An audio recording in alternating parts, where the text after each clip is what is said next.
Welcome to Late Night Story. When the world goes silent and shadows stretch longer, some stories awaken, whispered only to those still awake. So put on your headphones, turn down the lights, and let me guide you through the quiet hours. If you're listening alone, you're exactly where you need to be.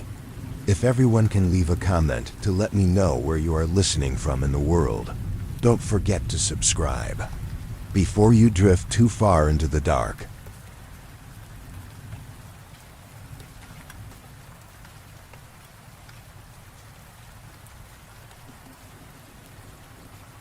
Story 1. 10 p.m. I swear to God, I'm not crazy. I had a normal upbringing. Graduated high school with good grades. Went to college for chemical engineering. Got a job working at a large company with a department focused on crystal growth. My company promoted me to lead engineer at their branch in the DC area. I was all for the new experience, and I was only a few hours drive away from home. My new job started off well. I moved into my new apartment, new appliances, nice countertops. Life was looking good. Then the noises started. It began with little noises here and there inside my apartment. Most I attribute to the usual apartment sounds.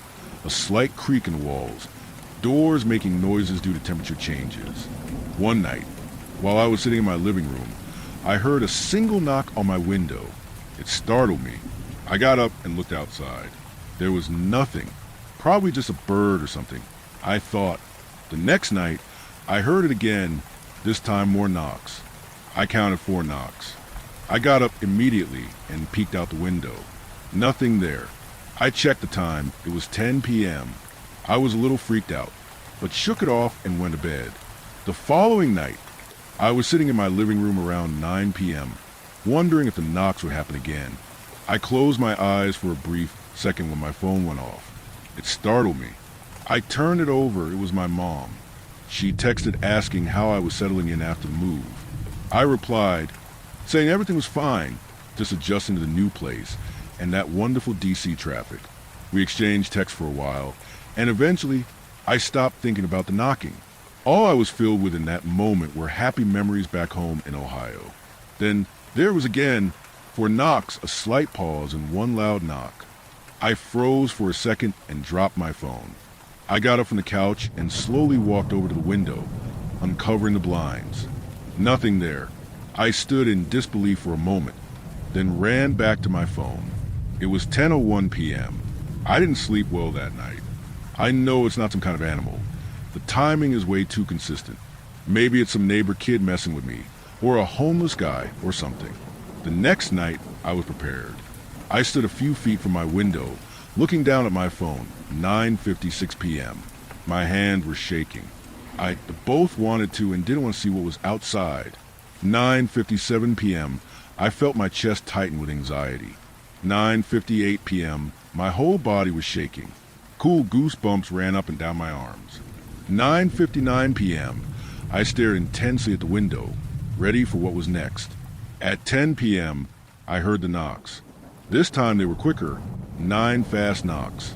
I lunged toward the window and uncovered the blinds. My heart sank. Nothing. Nobody was out there.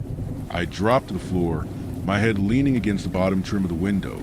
Before I could even process what had happened, more knocks came. I quickly turned around. Still nothing. At this point, I was in full F this mode.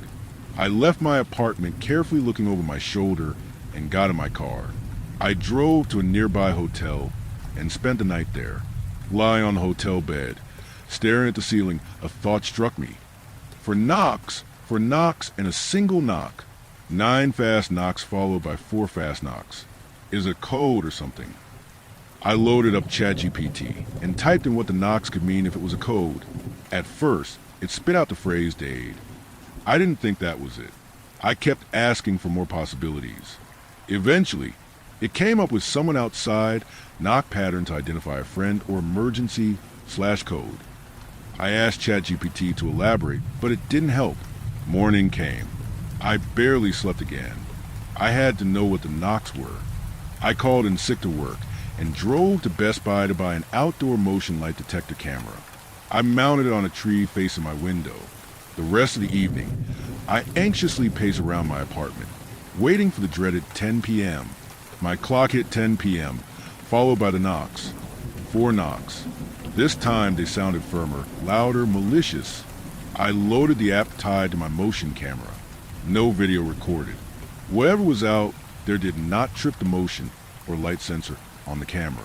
I decided to cut my losses. I packed a bag of essentials and drove back home to Ohio. I called work to cash in a week of personal sick leave. I called my mom and told her I was coming for a while. I wasn't going to sit in my apartment and play the stereotypical horror movie victim. It's about a 6-hour drive to Columbus. I drove straight through the night. I knew I was close when the terrain flattened and cornfields popped up everywhere. I pulled into my mom's house around 5 a.m. and went straight to my old bedroom, passing out immediately. I woke around noon and came out to the living room. My mom asked worriedly, "What's wrong? Why are you home?" I kept it brief, sparing the details. I'm being harassed and needed to get away. She tried to press, but I didn't want to give her the details. Saying them out loud made me sound crazy. I spent the day relaxing around my childhood home. I felt safe here. Night came, and I was lying in bed when I heard a noise that nearly gave me a heart attack. 4 knocks, a pause, then 1 knock. It had followed me home. A million thoughts flooded my mind. It knew where my mom and sisters lived. It had followed me 400 miles home. I panicked. I called 911 and told them I needed police ASAP. I ran downstairs and waited for cruisers. I told them everything about the harassment, the knocks, being followed. They gave me a "you're crazy" kind of look, but filed a police report and said they'd contact the DC police. At that moment, I decided I wasn't going to put my family at risk. I grabbed my essentials, hopped in my car, and drove off. I left my phone behind, just in case they were tracking me through it. I pulled into my childhood friend's property just outside Dayton and asked for a favor. We swapped cars. He let me park mine in his barn and take one of his beaters he was working on. I didn't want this thing tracking me. From there, I drove west. Eventually, I hit Indianapolis and pulled into a gas station. I asked to borrow the landline and called my mom to explain the situation in more detail, promising to stay in touch with a different phone. She was worried but seemed to understand. Everyone around me must think I'm crazy. I kept driving and eventually hit Kansas City. It was close to noon. I walked into Walmart and bought 5 prepaid phones. The cashier probably thought I was some kind of drug dealer. I called my mom to update her and told her I'd be in periodic contact. After the call, I snapped the phone in half and kept driving west. At night, somewhere in Colorado a couple of hours east of Denver, I heard something that sent me spiraling. 9 loud knocks from my back window. I jerked the wheel and my car spiraled out of control into grassy fields. I started hyperventilating and got out, shouting, "Who are you?" No answer. "What the fuck do you want from me?" Still no answer. I collapsed on the ground, not knowing what to do next. Then I heard it again, 4 knocks from the other side of my car. I ran around. Again, nothing. After a few moments, I collected myself and got back in the car. I pulled out one of my burner phones and was about to dial 911 when I looked at the number pad. My eyes widened. The number of knocks, put in alphabetical order on a flip phone, spelled GHZ. It wasn't much, but it might be something. After getting assistance pulling my car out of the field, I drove to Denver. There, I went to a local library and searched what GHZ could mean online. At first, it said hertz or gigahertz. Useless. Then I looked up acronyms: Global Hardware Zone, Graphene Heat Zone, Green Hill Zone, Galactic Hyperdrive Zone. I sighed. Great, another red herring. Months passed. The same thing every night at 10 p.m., the same sequence of knocks. If I was in some rundown motel in Oregon, the knocks were there. On an overnight train to Vegas, the knocks were there. At one point, I drove out to the outskirts of Albuquerque, walked a mile away from my car. Still 10 p.m., knocks came from miles away, tapping against some rocks. I'm at the point now where my savings are depleted. I cashed out my 401k. I'm stockpiling guns and ammo. I will not become a victim, I keep telling myself. I smuggled my car and weapons across the Canadian border and made my way to a town out in the middle of nowhere called Slave Lake, Alberta. I'm biding my time. I've long gone no contact with my family. I'm standing on the banks of Lesser Slave Lake, waiting for that dreaded time to hit. I wait. Eventually, 10 p.m. hits. But this time, it's different. There are no knocks. I stand there, shocked. I look all around me. Is this it? I think. Is this where it ends? I'm scanning the area when I see a man in the distance, wearing a dark hooded cloak. He's looking in my direction. I yell, "Who the fuck are you?" No response. I grip my gun and point at him, hands trembling. This is it. The man starts walking toward me. It's so dark I can't make out his face, just blank. As he gets closer, his frame becomes clearer. He's unnaturally short, can't be taller than 4 feet. His head is disproportionately large compared to his body. He stops no more than 10 feet away. I look at his hands. He's wearing clean white gloves. His shoes are blood red. I drop my gun and collapse to my knees. This thing is not human. I'm ready for it to take me. He looks at me, battered and mentally broken on the ground. He shuffles his arms, and his cloak drops. My mouth drops. What I see is not human. Standing in front of me is Sonic the Hedgehog. Sonic looks at me with intensity. "I need your help," he says. My mouth, still wide open, can't get any words out. Dr. Robotnik has gotten a hold of one of the Chaos Emeralds. He's hell-bent on using it for world domination. I need your help.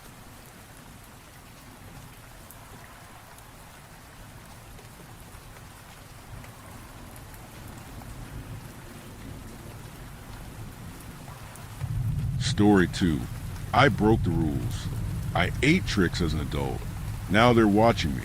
Look, I know this sounds silly. I know the slogan. Everyone does. Silly rabbit. Tricks are for kids. It's a jingle burned into our brains from Saturday morning cartoons and stale childhood memories. I used to laugh at it. I thought it was just a marketing gimmick. A colorful, harmless bit of nostalgia. But I broke the rules. And I think something knows. I'm 34. Live alone. No kids, no spouse, no pets. Just a quiet apartment, a desk job, and the occasional late-night TV binge to keep me sane. Last week, I was in the cereal aisle, tired from work and half daydreaming. I normally go for grape nuts or something equally sad, but then I saw them. Tricks. Bright, obnoxious colors. That grinning cartoon rabbit, holding a bowl like it contained the meaning of life. I thought, what the heck? Let's chase some nostalgia. So I bought a box. That was mistake number 1. I didn't eat them that night. I didn't even open the box until the next morning. It was one of those dead silent Saturdays. Gray light pouring into the blinds. No sounds except the fridge humming and the occasional creak of old pipes. I poured a bowl. They smelled sweet, artificial, like childhood in cavities. The first bite was fine, nothing special, a little stale, but as I chewed, I swear the taste changed, like it shifted into something smoother, richer. The sweetness deepened. It was almost fruity, but not any fruit I could name. I felt oddly calm. Then I looked up, and the rabbit was watching me, not on the box, in the reflection. The spoon was metal, slightly warped. I looked into the curve of it out of habit. And there, distorted in the shine, was a face. 2 long ears, wide, expressive eyes, a calm, polite smile. It blinked. I dropped the spoon. Milk sloshed onto the table. I turned around. Nothing there. Just my quiet apartment. The fan ticking overhead, the blinds gently swaying. I told myself it was a trick of the light, maybe a smudge on the spoon. But something in me knew. The slogan, the warning. Tricks are for kids. That night, I heard scratching, soft, rhythmic, like claws against drywall. It started in the kitchen and slowly moved closer. I sat on my bed, covers pulled up like I was 6 years old again. It stopped right outside my door. Then I heard him, a voice, thin, Cheerful in the way old cartoons sound cheerful until you listen too long. "You're too old," it whispered. "You're too old," again, over and over. I stay like that until sunrise. When I opened the door, 3 Trix pieces were sitting on the hallway floor, perfectly round in red, green, and purple. No box nearby, just a cereal, arranged like a warning. I threw the rest of the box out. I poured bleach on it first, like a lunatic, then stuffed in a trash bag and took it to the dumpster 2 blocks down. I didn't want it anywhere near me, but it didn't help. The next morning, the box was back on my kitchen table, open and empty. I tried staying with a friend. I told him someone might be stalking me, maybe breaking into my apartment. I left out the cereal part. He said I could crash on his couch. That night, I woke up to the sound of laughing. From the hallway, that same cartoon voice, giggling and whispering, silly rabbit, kids only." I ran to the hallway, but it was empty except for another bowl of Trix, full, waiting. I haven't slept in 3 days. At first, I thought I was imagining things, maybe just tired. My ears felt warm all the time, sensitive to sound. Like I could hear the neighbors 2 floors up dragging a chair. I heard a bird sneeze outside. I heard a dog blink. I went to the mirror and pulled my hair back. The tips of my ears are stretching, just a little. My front teeth have started aching. I know he's waiting for me. He keeps whispering as I sleep. Silly rabbit tricks are for kids. So please, if you're reading this, don't eat the tricks. Not if you're grown. Not if you're alone. And never, ever assume it's just a cartoon.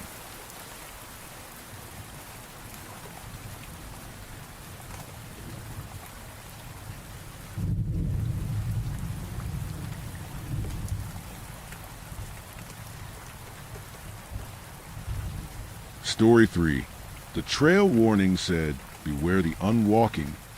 I thought it was a joke until it crossed a mile of forest in the time it took me to blink. I believe that my world is based on objective, measurable facts. I built my identity on it. I'm a trail runner, an elite one if I may say, or at least I was. For me, I do not trust in stories, but every remote trail has its local legends, its boogeymen. Spook stories told around campfires by people who get winded walking to their car. I've always viewed them with a kind of arrogant disdain. Ghosts in the woods? Monsters in the dark? It's just a lack of context. A snapped twig is a bear. A strange shadow is a tree. A weird feeling is just dehydration. There's always a rational explanation. That's what I believed. Anyway, before the trail, it's not on any official maps. It's an unsanctioned loop, a brutal, unforgiving track known to the small, hardcore community of local runners simply as the Needle. It's a 50-mile sufferfest of punishing climbs and technical descents through one of the most remote, untouched national forests in the country. It's a legend in its own right, and I was going to be the one to finally set a speed record on it. I started at dawn. The air was cool and sharp, the forest silent except for the whisper of the wind. My body felt perfect, a well-oiled machine humming with potential. My watch was synced, my pack was light, my confidence was absolute. The trailhead was marked by a series of crude, faded warnings hammered into the trees. Scraps of wood with words painted in what looked like old house paint. Beware the unwalking. Stay away from the trail. Do not push further. I actually laughed. It was so perfectly cliche. The unwalking. It sounded like something a teenager would invent to scare his girlfriend. I took a picture of the signs, a little joke for my running group later, and started my watch. The first few hours were a blur of green motion. My legs pumped, my lungs burned in that familiar, pleasant way. The forest was beautiful, I suppose, but to me, it was just a problem set. A series of obstacles, roots, rocks, inclines to be overcome with maximum efficiency. Around 3 hours in, I reached the first major landmark. A high, windswept ridge that offered a panoramic view of the entire valley. I paused to hydrate and check my progress. The data was beautiful. My pace was solid. My heart rate was in the optimal zone. I was making incredible time. I stood there, feeling that familiar surge of physical accomplishment, and scanned a vast, rolling expanse of green. That's when I saw it. On a distant, parallel ridge miles away was a detail that didn't belong. It was a tall, thin, dark shape, stark against the skyline. It was unnaturally still, unnaturally straight. It lacked the fractal, chaotic shape of a tree or the rounded, weathered look of a rock formation. It was just a line, a vertical anomaly in a horizontal world. I got out my phone, thinking it might make a cool, eerie photo. I zoomed in as far as the digital zoom would allow, but the image dissolved into a pixelated mess. The shape was just a slightly darker smudge. I didn't even bother taking the picture. A dead, lightning-stripped tree trunk, maybe, or a weirdly shaped pillar of rock. Visually interesting, but ultimately meaningless data. I made a mental note of its GPS coordinate on my watch and continued my run. The thought was already fading. The next 2 hours were brutal. The trail plunged down into a dark, damp valley, a punishing section of switchbacks and stream crossings. I pushed the pace, enjoying the burn, feeling my body perform flawlessly. When I finally climbed out of the valley and onto the next ridge, I felt phenomenal. I crushed that section. I stopped, panting, and glanced at my watch to confirm the massive distance I just covered. The screen read, distance, 0.2 miles. Time elapsed, 2 hours 4 minutes and 17 seconds. I froze, my breath hitched in my chest. It was impossible. A glitch. It had to be. My watch must have lost its GPS signal down in the dense canopy of the valley. That was the only rational explanation. Annoyed, I shook my wrist, as if that would fix it. I held down the button and rebooted the device. It took a long, frustrating minute to reacquire the satellite signals, its little icon blinking, searching. Finally, it beeped. The screen refreshed. The result was the same. 0.2 miles. A cold, unfamiliar feeling. Something that was almost, but not quite yet, I think fear began to uncoil in my stomach. Frustrated and unnerved, I turned and looked back towards the peak where I'd been 2 hours ago. It should have been a distant, hazy silhouette on the horizon. Instead, it was right there, looming over me, so close. It was as if I had barely moved at all. And on the distant, parallel ridge, the dark shape was still there. I squinted. I couldn't be sure, but it felt larger, more defined, closer. I squeezed my eyes shut, then opened them again. The watch is broken. My eyes are playing tricks on me from the exertion. It's a simple, logical chain of cause and effect. I forced the panic down, turning it into a hot, angry energy. I would just run harder. I would outrun the glitch. I started running again with a frantic, furious desperation. The next few hours, the world broke. The trail, which was famously a single unbroken track, began to defy logic. I passed a distinctive, lightning-scarred oak tree. Its trunk split down the middle in a jagged, black wound. I noted it as a landmark. An hour later, after a grueling climb up a steep, rocky incline, I passed the exact same tree, the same split trunk, the same blackened scar. Panic finally breached my defenses. It flooded my system, cold and sharp. I stopped, gasping for air, my mind racing to find a rational explanation. I must have gotten turned around. I must have taken a branching path I hadn't noticed, but there were no branching paths. The trail was a simple, brutal loop. My own data, senses, understanding of space and time. It was all failing me. I decided to stop, to get my bearings and force logic back into a situation that had become illogical. I found a small clearing, the sunlight a welcome relief after the deep gloom of the forest. I sat on a fallen log, my head in my hands, trying to calm my racing heart, trying to reboot my own brain. I sat there for a long time, just breathing. When I finally lifted my head, I scanned the tree line, trying to reestablish some sense of normalcy. And I saw it again. What I saw on a distant ridge before was just here, standing at the edge of the very same clearing I was in, perhaps 200 yards away, and what was just a shape is now a figure. It looked as though someone had taken a tall, dead, blackened tree and twisted it into the grotesque parody of a human form. It was impossibly tall and thin, its limbs like fire-hardened branches, its body a column of what looked like charred bark. It had no discernible face, no features. But I knew, with a certainty that defied all reason, that it was watching me. It stood utterly, completely motionless, its posture unchanged from when I had first seen it miles away. I didn't scream. I didn't run. My mind was too busy trying to solve the impossible equation. How did it get here? Or, a more terrifying thought, had I, in my looping, nonsensical journey, walked in a circle and ended up right back where it had been all along? Had I been running towards it without realizing it? I had to be sure. I had to apply my own logic, my own methodology. I decided to perform an experiment. I kept my eyes locked on the figure. I refused to blink. I refused to look away. My heart was a frantic drum, but my gaze was a steel anchor.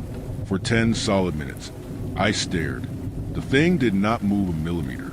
Not a twitch, not a sway in the gentle breeze. It was as solid and still as the earth it stood on. A sliver of hope, of rational explanation, returned. It was just a statue, some macabre piece of local folk art, put out here to scare people. The looping trail, the GPS glitch, it was all in my head, a product of exhaustion and paranoia. I felt a wave of foolish relief. I turned my head away for no more than 3 seconds. Just a quick, reflexive glance to my side to reach for my water bottle. The snap of my head turning back was just as fast. The thing was now 50 yards away. It hadn't moved. It hadn't taken a step. It was in the exact same silent, still waiting pose. But the 150 yards of dense, tangled forest that had been between us was simply gone. The space, the distance, had vanished in the 3 seconds I had looked away. The understanding hit me with the force of a physical blow. The warnings at the trailhead, beware the unwalking. It didn't walk. It didn't have to. I ran. My training, my discipline, my carefully engineered body.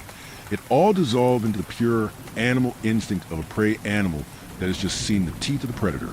I just ran. The forest became a green, whipping, meaningless tunnel. My lungs burned. My legs screamed for mercy. But I pushed harder, calling on every reserve of strength I had ever built. I refused to look back. The terror of what I might see, of how much closer it might be, was a physical weight on my shoulders. I just stared straight ahead, my eyes wide, focused on a future that didn't involve that silent, waiting shape. And then I noticed it. I was running, my feet pounding the earth, my arms pumping. I could feel the motion, the effort, but the trees beside me weren't moving. A specific, moss-covered birch tree was just there in my peripheral vision, staying perfectly in place, no matter how hard I ran. I was a hamster on a wheel. I was generating motion, but I was not achieving movement. I was running in place, and the forest was a static, painted backdrop. My mind shattered. A choked, terrified sob tore from my throat. I had to look back. I couldn't bear not knowing. I risked a single, fleeting glance over my shoulder. It was right behind me, so close I could have reached out and touched its charred, bark-like skin. It hadn't moved. It was just there. It had simply deleted the space between us. The sight of it broke the last of my resolve. My foot caught on a rock I hadn't seen, and I went down hard. My head hit the ground, and the world dissolved into a brief, brilliant flash of white light, and then, mercifully, nothing at all. I woke up shivering. I was lying on the damp, cold ground, under a tree. I sat up, my head throbbing, my body crying of aches and bruises. I looked around. I recognized the crude, faded signs hammered into the trees. Stay away from the trail. I was back at the trailhead. I don't know how I got there. I don't know what happened after I fell. I was just returned, discarded. The trail was still there, a dark mouth leading into the woods. I scrambled my feet, my legs unsteady, and I fled. I didn't look back. I got in my car and drove, and I didn't stop until I was home. I thought it was over, a nightmare confined to that cursed stretch of woods. Then, a week ago, I noticed a patch. It's on the back of my left hand. It started as a small, discolored spot, about the size of a quarter. The skin felt dry, strangely hard. I thought it was a callus or a rash, but it's growing. The skin is turning a pale, ashen gray. It's lost all its feeling. And the texture is all wrong. It's developing a fine vertical grain. It looks and feels, for all the world, like a patch of smooth, petrified wood. I've been to 3 doctors. They're baffled. They've taken samples. They've run tests. They have no answers. They use words like sclerotic and unknown dermatological condition. They give me creams that do nothing. The patch is bigger now. It's spread to my wrist. And I know with certainty that it's slowly crushing the life out of me. What it is. I looked away and it closed the distance. I ran and it froze the space around me. I fell at its feet. It touched me. And now a piece of it is inside me, growing. I don't know what to do. Do I go back? Do I face it? Would that even do anything? Or do I just sit here and wait and watch myself slowly turn into a tree? The facts are gone. The logic is gone. All that's left is this impossible growth, and the memory of a silent, waiting shape, and the terrifying knowledge that you can't outrun something that doesn't have to move.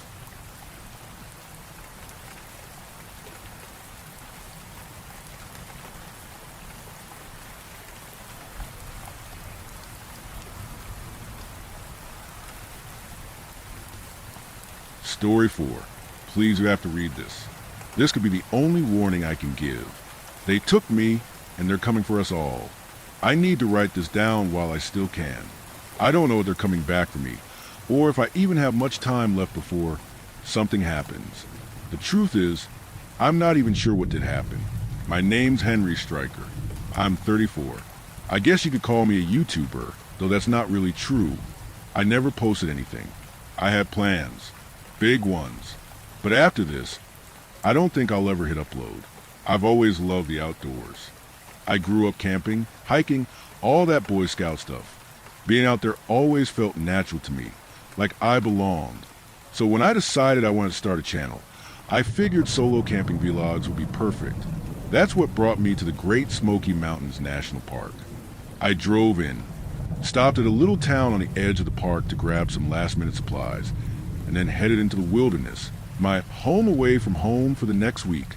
Or at least, that was the plan.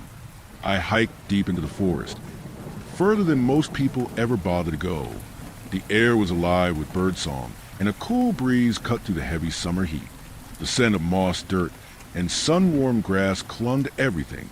It was the kind of air that fills your lungs and makes you believe, if only for a moment, that you're exactly where you're supposed to be. I found a clearing about half a mile from a small creek. Secluded, quiet, perfect. It felt like mine the second I saw it. I pitched my tent, set up camp, and told myself I'd start recording tomorrow. Tonight would just be about soaking it all in. By the time I gathered enough firewood, the sun was already sinking behind the trees. I built a fire, simple but steady, and cooked myself an easy meal over flames. As I ate, the sky darkened, and one by one the stars began to pierce through the twilight, until it seemed like there were more of them than I'd ever seen before. It was beautiful, the type of beauty that takes your breath or makes your heart skip a beat. But one star in particular caught my eye. It wasn't like the others. It pulsed, almost like it was breathing, flaring bright before fading to nothing, only to return again. I told myself it was just a plane, but deep down I wasn't convinced. Eventually, I doused the fire and crawled into my tent. I didn't want to fall asleep under the open sky and wake up half-eaten by mosquitoes.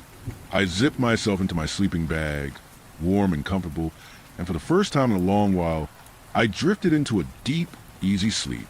The kind of sleep I haven't had since that night. The kind of sleep I may never have again. When morning came, I unzipped the tent, GoPro in hand, ready to film my first introduction video. I wanted to capture the moment, the start of what could be my breakout moment.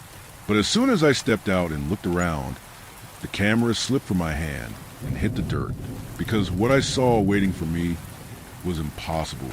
My campsite was a wreck. At first I thought an animal had gotten into it, but the longer I looked, the less sense it made. Nothing was torn apart or chewed through. Instead, every single item I owned had been moved, arranged, My gear was scattered across the clearing, like someone had laid it out on display. Pots and pans balanced on tree branches. My portable stove propped perfectly upright in the dirt, tools lined up in a row. Each thing placed with strange, deliberate care. No animal could have done that. I gathered everything up, trying to convince myself it was just some prank. Though I knew that wasn't true. I should have packed up right then and left. Looking back, I still don't know why I didn't. Maybe I was stubborn. Maybe I was stupid. Either way, I stayed. I stayed one more night. The rest of the day passed in uneasy silence. Nothing else happened. Not until the sun set. That's when the nightmare began.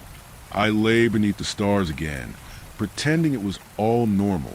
But that star, the one that pulsed, was back. This time, it wasn't just flickering. It looked bigger, closer.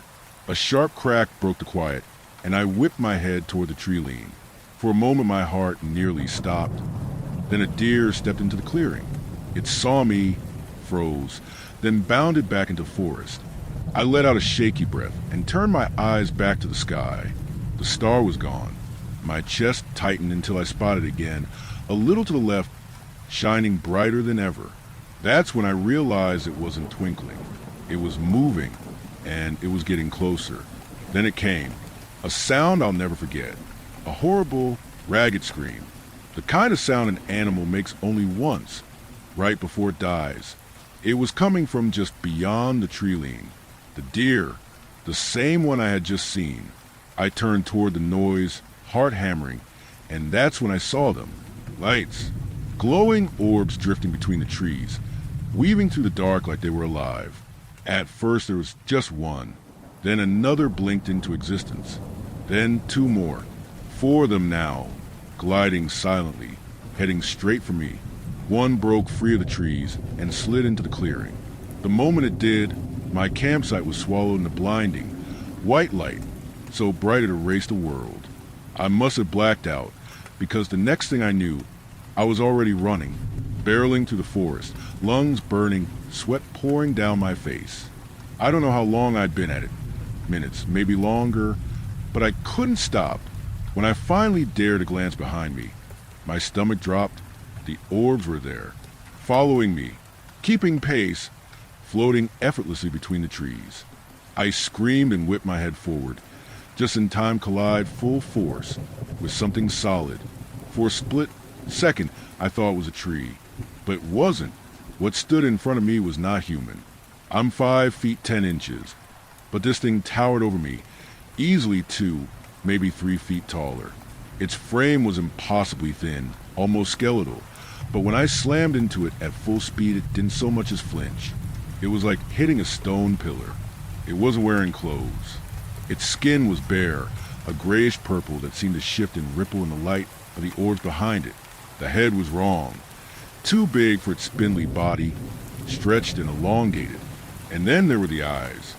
They were massive, jet black, but not smooth like glass. Fine white lines crisscrossed through them, forming perfect hexagons, as though I was staring into a hive that went on forever. I screamed. I screamed so loud my throat tore, praying someone, anyone, might hear me, that somehow I wouldn't be alone in that forest with this thing. It didn't move. It just lifted one long, stick-thin arm, ending in 3 elongated fingers. Slowly, it reached forward and pressed a single fingertip to my forehead. The instant it touched me, everything collapsed into darkness. When I came to, I was strapped to a table in a vast, empty room. The walls seemed to stretch forever, featureless and smooth, humming with a low vibration I could feel more than hear. My vision was blurred, my ears muffled, like I was underwater, and then it leaned over me. The same creature, its enormous head just inches from my face. I broke down, sobbing, begging, pleading for it to let me go. I didn't care how pathetic I sounded. I wanted to live. I kept asking, why me? I'm a nobody, just a guy with a camera. Why would something like this want me? Was it just because I was there? Wrong place, wrong time? It didn't answer. It didn't even blink. Instead, it raised one hand and waved it slowly over my face. Instantly, my body went limp. My panic didn't fade, not in my mind. In my head, I was still screaming, thrashing, clawing for escape, but my body betrayed me, going silent and still, pinned down by something I couldn't fight. Even my eyes resisted.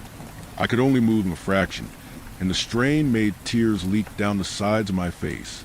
I had no choice but to watch. The creature lifted its arm. With a deliberate twist of its wrist, the skin along its forearm split open, and something slid out, thin, metallic-looking, like a needle growing straight from its flesh. At the tip was a dark opening, hollow and waiting. Then I saw movement. From within that opening, something alive began to emerge, a worm-like appendage, branching into several writhing heads, each snapping and curling independently as it reached for me. And it was coming closer. The thing shoved the needle-like appendage straight up my nose. The pain was immediate and indescribable, sharp and searing, like my skull was being drilled from the inside out.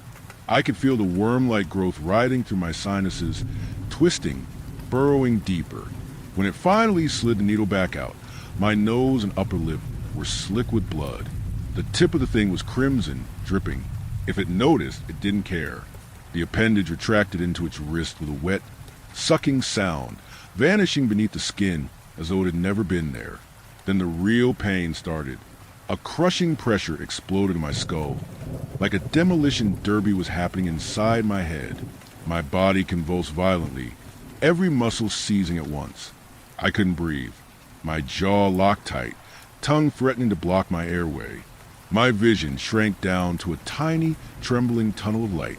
I thought I was dying, and then just as suddenly it all stopped. Air rushed back into my lungs. My body went slack. I could feel myself again, even try to sit up, but something invisible still pinned me to the table. My chest heaved as I turned my head toward the creature. It was staring into me with those impossible, hexagon-filled eyes, studying me, measuring me. Then, for the first time, it spoke. It touched one long finger to the side of its head, and a voice, not from its mouth, but inside my skull, said, "Implantation complete. This one is compatible." My throat was raw, but I forced the words out. "Compatible with what?" The creature didn't answer. It just raised its hand again, touched its temple, and spoke once more, proceeding with full DNA extraction. The words echoed in my skull like a verdict. The alien didn't move for a moment, just stared at me, unblinking. Then a section of the wall behind it rippled open as though the metal itself had turned to liquid. From it, a set of instruments emerged, sleek, silver, impossibly thin. They floated into the air on their own, humming softly, their movements precise, deliberate, like scalpels guided by invisible hands. I tried to fight, to twist free, but the invisible weight pressing me into the table only grew heavier. My chest rose and fell in shallow, panicked bursts. The first instrument lowered toward my arm. A fine beam of white light scanned the skin, then made a soundless incision. No blade, no blood, just a seam opening up as neatly as if I were no more than fabric being cut. My nerves screamed, but there was no physical pain, only the unbearable pressure being opened. Another tool descended, sliding into the incision, extracting something I couldn't see. A sickening tug deep inside my bones, like they were being hollowed out molecule by molecule. I couldn't look away. The alien remained still, its enormous eyes locked on mine. Those hexagonal patterns in its gaze seemed to shift and rearrange, like data being processed. Sample integrity confirmed. The voice said in my head, flat and clinical. Proceeding. More instruments descended. My veins lit up like fire as something was drawn out of me. Blood, marrow, essence. I didn't know. All I could do was stare into those black, perfect eyes, paralyzed, while they stripped me apart with the efficiency of a machine. There was no malice in it, no cruelty, just procedure. Eventually, I couldn't take it anymore. I shut my eyes, tried to block it all out. The instruments, the pulling, the sensation of being hollowed out. At some point, my mind must have broken, because I slipped into unconsciousness. When I came to, I was no longer on the table. I sat upright in a chair, my wrists and ankles still restrained, in a room that looked almost identical to the last. Smooth walls, featureless, sterile. Across from me sat 3 of them, identical, each the same height, Same skeletal frame, same impossible eyes threaded with hexagons. No markings, no differences, nothing to set them apart. They might as well have been copies of one another. My voice cracked as I begged them to let me go, to tell me what was happening. Their reply froze the blood in my veins. They told me they had implanted one of their own inside me, that the worm-like creature wasn't a tool or a parasite. It was one of them, and now it had fused with my brain. That was why I could understand them. I wasn't hearing their voices. I was hearing the one inside me. I started sobbing, shaking my head, but they continued with perfect calm. They explained that most humans, Earthlings they called us, aren't compatible hosts. That's why they needed my DNA, to replicate me, to make more bodies they could implant with their own kind. When I asked why they would do this, why they would use us like this, they tilted their heads in eerie unison, almost puzzled by the question. To integrate with your kind more easily, one of them finally said, its voice cold and flat inside my skull. Conquering a planet is far simpler from within, less damage to the resources. My chest tightened. What resources? Please, we could work something out. You don't have to conquer us. The three of them leaned forward at once. Those endless black eyes reflected me back 1,000 times over. You creatures are the resource. I broke down, pleading, screaming anything that might change their minds. But they were already finished with me. One raised a long finger to its temple again. Now we will return you. Go and spread our seed. That's the last thing I remember before waking up in my truck. Parked just outside the entrance to park. My clothes were clean. My gear was packed neatly in the back. The sun was coming up like nothing had happened. But I know better. I wanted to believe it was all just some bad dream. It wasn't. I know it wasn't. I know because I can feel it in me. Every word I speak, I have to fight for against the thing in my head. Right, this was a struggle of its own. But the dead giveaway is my head. Under my hair, I can feel it, like veins bulging out from under the skin. And I can start to see the lines forming in my eyes when I look in the mirror. They're coming for us, and we'll never even see them coming. Soon, we will be walking among you unnoticed.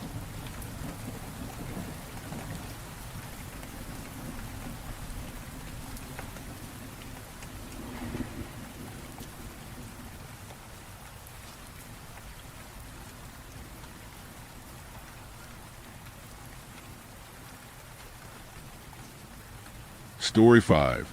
I got a job at an ice cream parlor. The rules are strange. I went to a local strip mall with a few friends and noticed a help wanted sign in an ice cream parlor window. I walked inside and met a nice lady named Tina.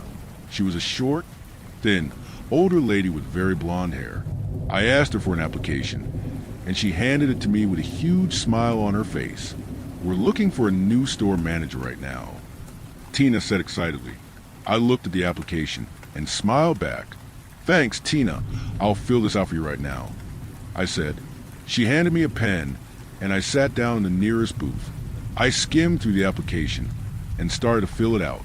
The application itself seemed completely normal, except for one question. The last question on the application said, "Do you mind working alone?" I answered no and walked back up to Tina.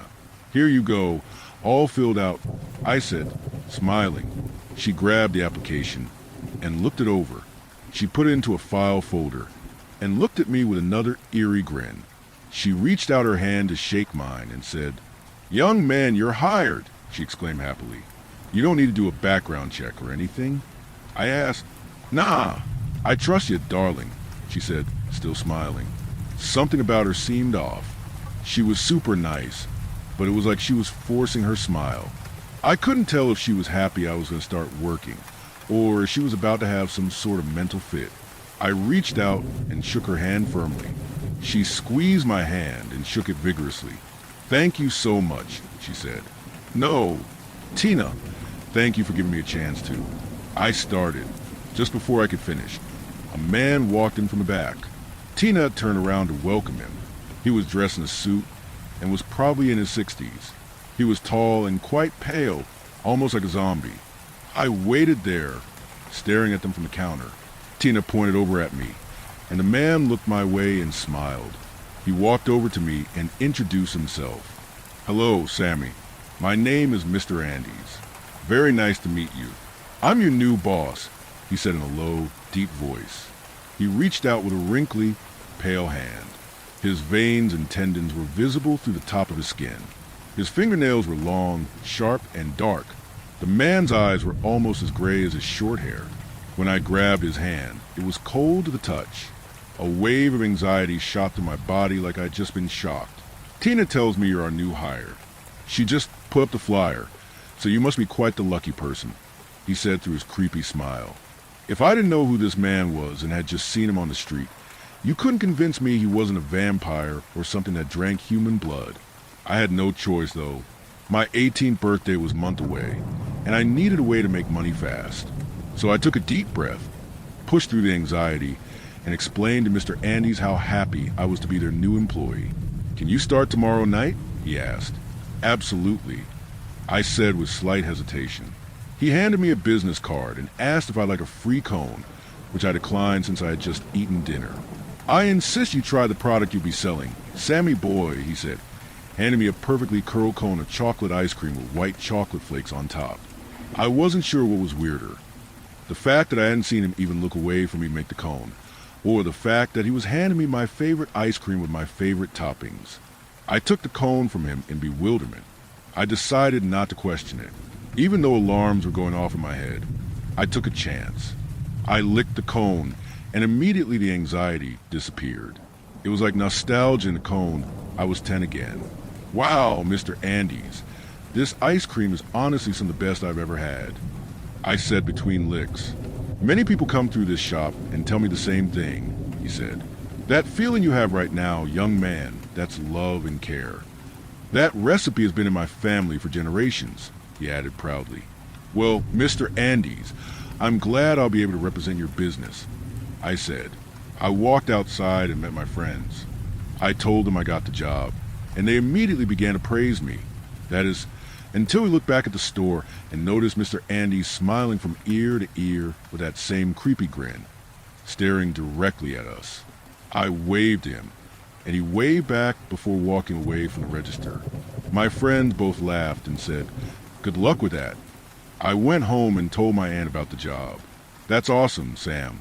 I bet your mom and dad would be so proud of you right now," Aunt Nellie said as she kissed the top of my head. My parents died when I was really young, so I never really got the chance to know them. That doesn't make it any less hard, but I think I was put into good hands with Aunt Nellie. It's just me and her, and I wouldn't have it any other way. "So you just walked in, filled out an application, and they gave you the job on the spot?" she asked. "Pretty much," I replied. "The man who owns the store is a little creepy, but I think he's just older." "Well, at least you'll be making some money now. Maybe get that car you've been wanting so bad of," she said. I laughed and agreed. I had my eye on an old Nissan 300ZX twin turbo that's been sitting in the lot across the street from my school. I look at it every day on my way to and from school. Today was my last day, so I fear I won't be seeing it as much, but she's always in the back of my mind. After dinner, my aunt retreated to her art den, and I went upstairs to shower and get ready for my big day tomorrow. Afterward, I looked at the business card Mr. Andes gave me, Andes Ice Cream in big bold letters. I decided to look up the shop and check reviews. The store had a near-perfect 5-star rating, with everyone praising Tina and Mr. Andes. This put my mind at ease about his oddness today. The next day, I had graduation practice. After that, I went home and got ready for work. I dressed in khaki pants and a black collared shirt. I tucked in my shirt and styled my hair, so I looked like a choir boy. My aunt offered me a ride on my first day, so I didn't have to take the bus. "Good luck, honey. I love you and I'm proud of you," she said lovingly. "Thanks, Aunt Nellie. I love you too, and I know you are," I said as I gave her a tight hug. I turned around and walked to the doors. That wave of anxiety was back, not because of Mr. Andes, but because it was day one. Right when I walked in, Tina greeted me with that same bright smile. "Hey there, kiddo. You ready for your first day?" she asked. Deep down, I wasn't sure if I was ready or not. I'd never been anything besides a stock boy at the local grocery store, so the title manager just made me feel icky. Yeah, I'm super ready. I said, okay, perfect, she replied. Come back here, and I'll give you a rundown of what you need to do. Coming behind the counter felt odd, like I shouldn't be back there. Just a quick, childish thought that made me chuckle to myself. She explained the POS system and the prep I'd need to go through every night before my shift started. I would be working the 9 p.m. to 5 a.m. shift for the time being. That actually made me happy, since I didn't have much to do during the day anyway. Nights were perfect. After about 25 minutes of training and some hands-on customer practice, I let Tina know that I was comfortable, and I thanked her for her help. Don't mention it, Sammy. The first night is always the hardest night, she said, looking away. Why is that, Tina? I asked before she could answer. A customer came in, and I got to work. I helped the customer and cleaned my station. When I looked back, Tina was gone.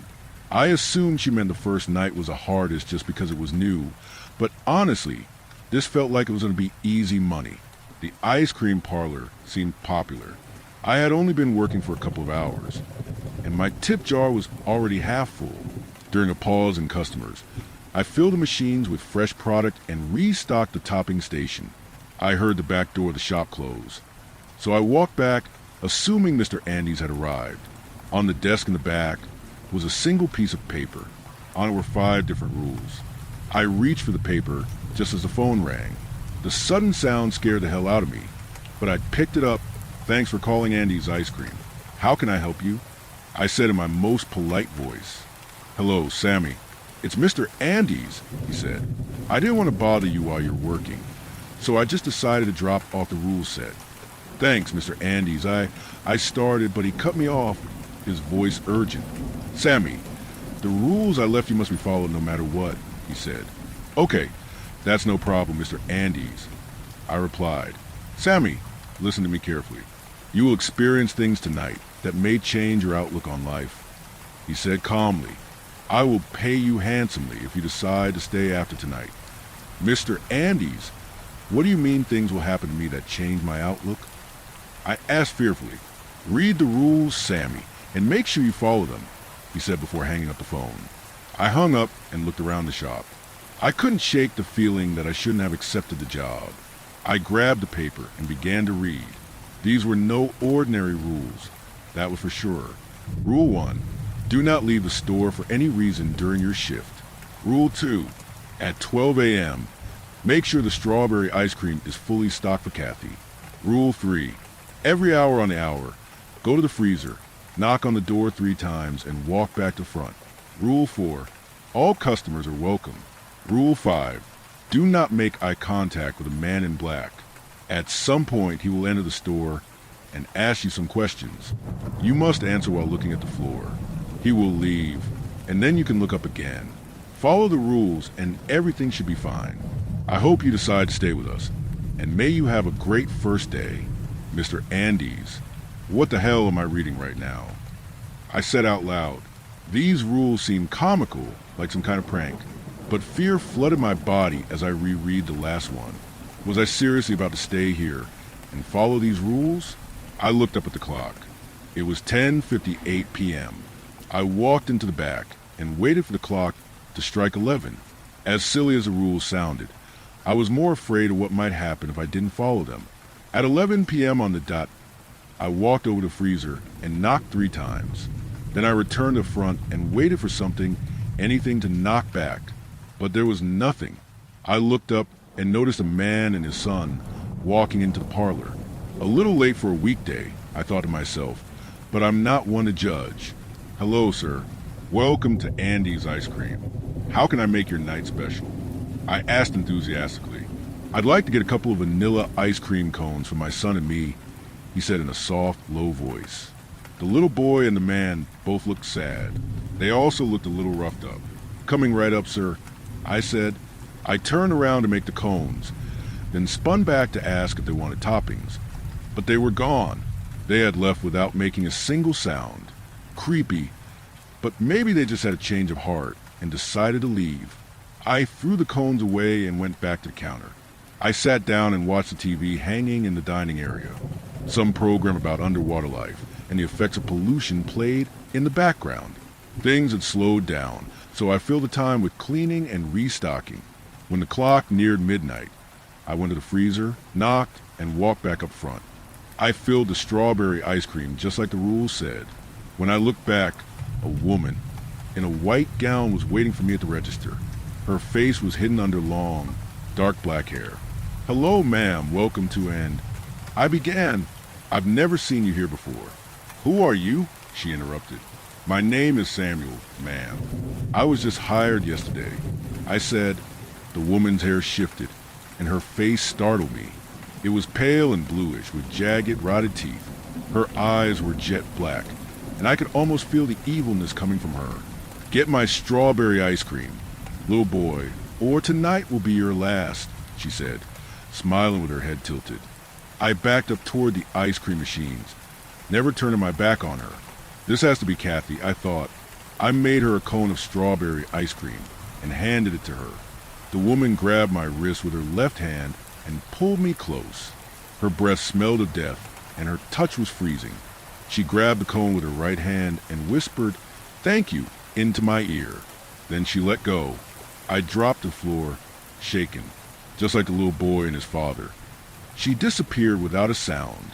I sat on the ground for what felt like forever. The shop was dead, quiet for the next couple of hours. I kept following the rules, knocking on the freezer when I was supposed to, and continued on with my shift. By 3:30 a.m., I was ready to go home. Suddenly, the lights began to flicker, and the crickets I'd been hearing outside went silent. A man appeared, walking past the glass. He was dressed head to toe in black. This has to be the man in black, I thought. I stood at the counter and lowered my eyes. Waiting, the man stood completely still in front of me, silent. A low growl rumbled from his chest. I stared at the floor as a noise like cracking bones came from his mouth. Panic rose inside me. I felt like he was hovering over me. "A new face, how lovely," the man said in a dark, demonic voice. "Do you value your life and the life of your Aunt Nellie?" My eyes widened in terror. He knew my aunt's name, and mine without me saying a word. My chest tightened. "Yes, I value both of our lives," I said through tears. "Would you give your life for hers?" he asked. "Yes, I would," I answered. The man went silent. I felt him back away from the counter. The front door opened, then shut. I looked through my peripheral vision and saw him floating past the windows before vanishing out of sight. I wiped the tears from my face and watched in horror. I can't do this another night. What have I got myself into? I glanced at the clock. To my horror, it read 4:01. I turned toward the back. The freezer door was wide open. Heart pounding, I sprinted to it, slammed it shut, and knocked 3 times. This time, something knocked back harder than I had. I nearly jumped out of my skin and ran to the phone, dialing Mr. Andes with trembling hands. I told him everything.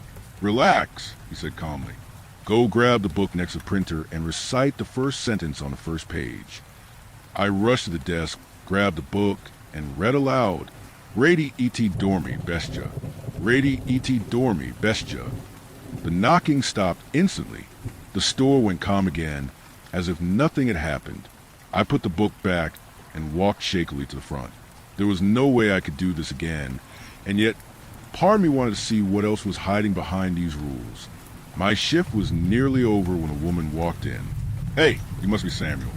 "I'm Betty, the morning shift worker," she said cheerfully. I shook her hand, relieved. "Betty, can I ask you something?" I said nervously. "Sure, what's up?" "Do you have your own rules for your shift, or are they different from mine?" "Rules?" she asked, looking confused. "Yeah, like knocking on the freezer every hour, or not looking at the man in black." Betty tilted her head. "Samuel, are you okay? You seem anxious. You're sweating quite a bit." 5 a.m. finally arrived. Just for the sake of it, I knocked on the freezer before leaving. Right before I walked out, the phone rang. It was Mr. Andes. "I'm happy you made it through the night," he said. "If you decide to stay, I'll pay you $500 a night." I froze. 500. A night. I thought about it, then forced the words out. I'll be back. I hung up the phone. My body was still trembling, but my mind was racing. I wasn't sure what any of this really was. But one thing was certain. Tomorrow night, I was going to find out.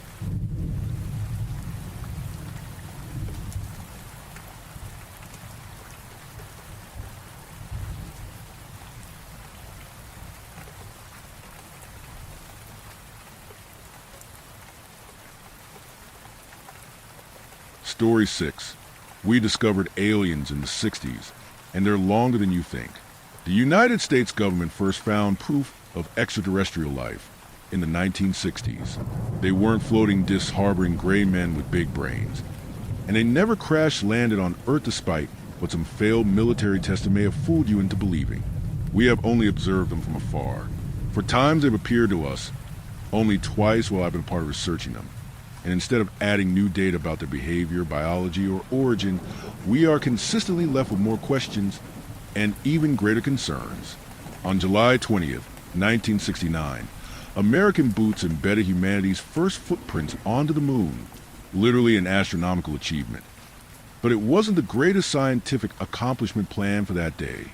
Unbeknownst to Armstrong and Aldrin, Michael Collins, who remained in lunar orbit for their historic walk, would undergo the most confidential of top-secret missions at that time. The United States government knew there would be no questions asked about Collins' operations, as the world's eyes would be transfixed on the moon's surface. He was tasked with manually releasing what was, at the time, revolutionary new technology back towards terrestrial airspace, developed by an incredibly small team, in complete secrecy from their fellow astronomers and engineers. The mission was to successfully point a prototype version of what would eventually become the Hubble telescope towards the Soviets. Decades ahead of its time, the E-Web orbiter was designed to be the ultimate intelligence-gathering tool. Once above red territory, it would have relayed visual information and radio transmissions to the States. Supply lines, troop placements, secret installations. Uncle Sam would have been relaxing and eating popcorn while it was all neatly placed into his lap. The few who were privy to its development knew it was a Cold War-ending invention, and combined with the moon landing, would have ensured American hegemony for generations. $5.5 billion of the Apollo program was secretly funneled towards its development, and its deployment was entrusted to the hands of Michael Collins and 2 engineers, undercover as ground control operators. Once in orbit, he would be given a code phrase by the ground team, signaling to him that it was time to undergo a spacewalk for routine maintenance. He would then make his way to a hidden hatch disguised as exterior plating. Next, he would employ a specially designed tool, thinner than a needle, yet stronger than the shuttle steel. He would prod the stylus into 2 unnoticeable holes dotting the module. The first acted as a release, dislodging the hatch's lid. The second caused the E-Web to detonate a small gas canister, propelling itself from its sedentary state. The timing was crucial every step of the way. The window of opportunity was so unbelievably minuscule. Each moment was calculated to the millisecond and rehearsed for months leading up to the launch. Yet, despite all the impossible odds, the plan was executed to perfection. The orbiter successfully deployed, and Collins completed his spacewalk, without anyone outside of the conspiracy growing suspicious. The celebration was shared between very few people, but those people celebrated more than anyone else on Earth that day. However, that gratification only lasted for 6 hours and 19 minutes. At that time, less than 3 days from beginning its surveillance, the impossible happened. Debris, believed to have once belonged to a Sputnik module, collided with the E-Web. While it maintained its radio transmission, its visual and stabilizing functions had been broken, and it had begun to spin. It completed approximately 3.5 rotations per hour, and was slowly drifting back to us. The 2 engineers on the ground notified command through code phrases, informing them of the dire situation. After deliberation, they were told to continue as planned. They transferred the receiving signal to their superiors and cut off all their own connections to cover their tracks. Michael Collins was left in the dark until re-entry, believing the satellite emplacement was successful until he landed days later. Even when he was informed, he was only told it wasn't successful, and that the burning debris was covered up as part of the Perseid meteor shower. However, he wasn't told the discovery the E-Web did make. I'm going to grossly simplify a lot of math for you, because I need you to understand the gravity of what the satellite found. It was rotating in a way that made it face towards and then away from Earth. It oscillated between easily decipherable human signals to the quiet vacuum of space. Quiet, but not silent. At that point, researchers knew radio waves emanated from deep space, forming cosmic background radiation, but this was irregular. Radio signals were received, lost, and received again at the same point in the E-Web's rotation, but with every turn, the feed seemed to get further away, and not at the same rate as the doomed satellite, but by a distance of light years. Something in the far reaches of our universe was giving off tremendous amount of energy and moving well above the speed of light, away from us. Thankfully, by a completely unbelievable chance, humanity's first documented recording of alien life was received by American ears. They didn't know at the time, but their findings would become historical as the first encounter with what would be dubbed as the Hulutians. I know, Dune reference. Don't get mad at me over a name I didn't come up with. That was their colloquial title when I first started with the Collins operation. As I'm sure you understand, spilling government confidentials from a very limited pool of people who hold said secrets, I'd like to keep my information and background as vague as possible. Just know that I transferred to CEO in the mid-2010s. The Collins operation is a code name for the government's research on these extraterrestrials. We monitor astronomical activity across the nation and have a small network of spies that keep tabs on our international competitors. The smaller size of our organization hinders our ability some, but because of the size of our team and due to our relentlessly efficient counterintelligence, it's believed we maintain sole knowledge of the Hulutians' existence. They were given that name by Dr. Matthew Whitlinger, an avid science fiction reader, after viewing their second manifestation. Even we don't have the exact date, that was scrubbed entirely. But at some point in 1995, the Hubble telescope sent the NASA Flight Center 4 pictures that the United States government did not want in the public eye. Special forces had intercepted and redirected them to Washington. At that time, the Collins operation was underfunded, scrutinized, and ridiculed. They were a niche laughingstock, most federal employees being unaware of their existence, and mocked by those that knew them. However, when President Clinton himself marched into Dr. Whitlinger's office, then acting head of the project, and demanded to know any information he could offer on the seized photos, their research tripled in size and ballooned in budget overnight. Their secrets locked down tighter than anything they have in A51. The pictures depicted a galaxy, similar to the famous Pillars of Creation photograph taken by the same telescope, though it appeared like an orangish, shapeless cloud flanked by hundreds of tiny stars. It depicted a nebula, hundreds of thousands of light years across, framed by countless galaxies. Like many other Hubble images, it is truly spectacular, and I'm genuinely sorry you'll never get to see them. In the first image, there's a spot in the lower right quadrant of the nebula, pure black, giving it the appearance of a camera malfunction. The picture seemed to cease any display within the small, oval-shaped blotch upon the cloud's face. Moreover, from the ripple surrounding it, the shadow also appeared to disturb the surrounding space dust as well, stirring quadrillions of particles as if it were wading through a pond. The second image answers a question one doesn't know they have until they see it. Where is it going? It granted a better look at the shadow. It wasn't getting bigger, rather, just appearing longer as it breached the surface of nebula, like an island rising from an infinite ocean. Its spindly body snaked across the galactic expanse from the first photo's origin point of the lower right quadrant to the upper left. Its shape and width remained roughly the same, not counting the end that had appeared first. It seemed to shape into 3 nearly imperceptible slits, betraying what looked to be the outline of an earthworm-esque mouth. The third and fourth images displayed the anomaly's disappearance back into the nebula, its head vanishing into the cloud in the third, its tail being the only visible part of the fourth. These photos were all taken between hour-long intervals, painting a horrifying conclusion to the few researchers given access to these files. A worm, thousands of light years long, diving into and out of space dust like a whale feasting on an endless school of krill. A worm moving infinitely faster than what matter was understood as capable of. These images, what would become known as the Whitlinger Files, were connected with the E-Web's findings from almost 30 years prior, and the Collins operation was begun. I am very fortunate to have joined this group when I did. Technology across the entire field of astronomy has improved so much we border upon science fiction. Our forefathers in the field have made our job tremendously easier than what they had to contend with. The energy received by the E-Web was found to be a kind of unique radiation emitting from the Heulidians themselves, similar to that of a supernova. It was named Shy Radiation in the 2000s to keep with the theme, and our job became monitoring the stars for any hint of it. Signals from deep space of any kind take hundreds of thousands, if not millions of years to reach us. So we essentially chase the echoes of whispers of ghosts throughout the stars, hoping the Heulidian might still be where it was eons ago when we aim our telescopes towards them. Shy radiation frequencies have only been confirmed a handful of times during my tenure, and when we would finally image their sources, the results are consistently alarming. Nothing, not just the absence of Heulidians, but an absence of anything. Great voids spanning millions of light years, containing a mathematically impossible lack of material for the energy readings we had received.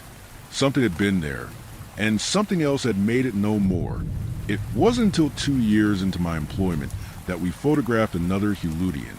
Our systems operated overnight and had locked onto a massive reading of Shy radiation emanating from the Cigar Galaxy, almost frying our computers with its intensity. Personnel were notified, and efforts began to document and view this occurrence immediately. Images of the cylindrical body flooded our screens, and after 3 days of non-stop viewing, a Heulidian was imaged for the first time in 20 years. Compared to the Whitlinger Files, these pictures were basically a video. Another black spot appeared from the center of the Cigar Galaxy. It emerged from the bottom, illuminated by the light of billions of stars, yet remaining blacker than the void framing images. It twisted through the cosmos, coiling along the middle of the body towards the top, before submerging back into the center. It vanished, baffling every one of us. A being of that size shouldn't be able to disappear. We kept our sights trained on the galaxy for 2 years, and have maintained limited observation since. While we never captured the Cigar Heulidian on camera again, our monitoring led to a discovery that has terrified me ever since.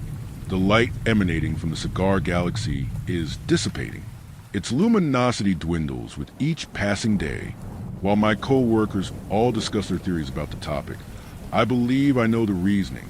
The light appears to be dimming from its core, the last point the Heulidian was seen entering. An animal needs to feed, and one of that size would need an impossible amount of sustenance. Even if it could digest stars, that wouldn't venture even remotely close to its required intake. I believe the worm is consuming M82X1, the supermassive black hole at the center of the Cigar Galaxy.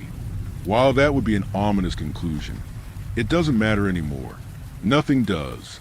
The third imaging of a Heulidian has removed any scientific curiosity I had, replacing it with mortal dread.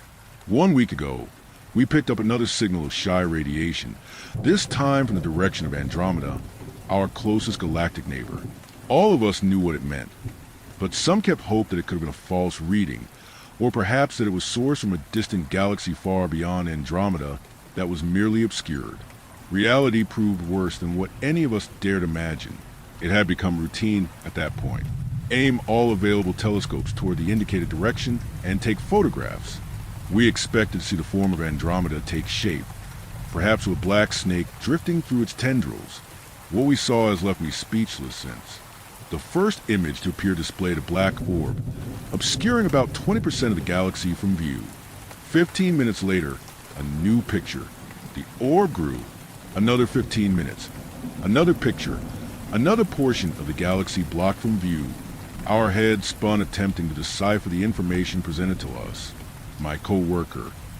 Dr. Belk seemed to place the pieces together before anyone else could. "Holy shit," he stuttered, removing his glasses. "It's coming towards us." That's why I'm writing this now. My superiors will inevitably track this post to me, deny all the information I've written here, and fire me. Maybe even worse. The only reason I have for secrecy is the hope that I might get to see a clear picture of the god that careens towards us. But it doesn't matter. A Heludian is headed for the Milky Way, and the only thing we can hope to do is wait. By our calculations, we have about 2 years before it breaches the outer arms of our cosmos. What will it do once it's here? We haven't the slightest clue. For all the information we've gathered since the 60s, the Collins operation can't help. No one can. We're not even prey. Our blood is a blood cell that will be flung from the carcass of our host as it's torn apart, maybe in 10 years, perhaps thousands. Regardless, our fate is inevitable. A devourer approaches, and all we can do is behold its destruction.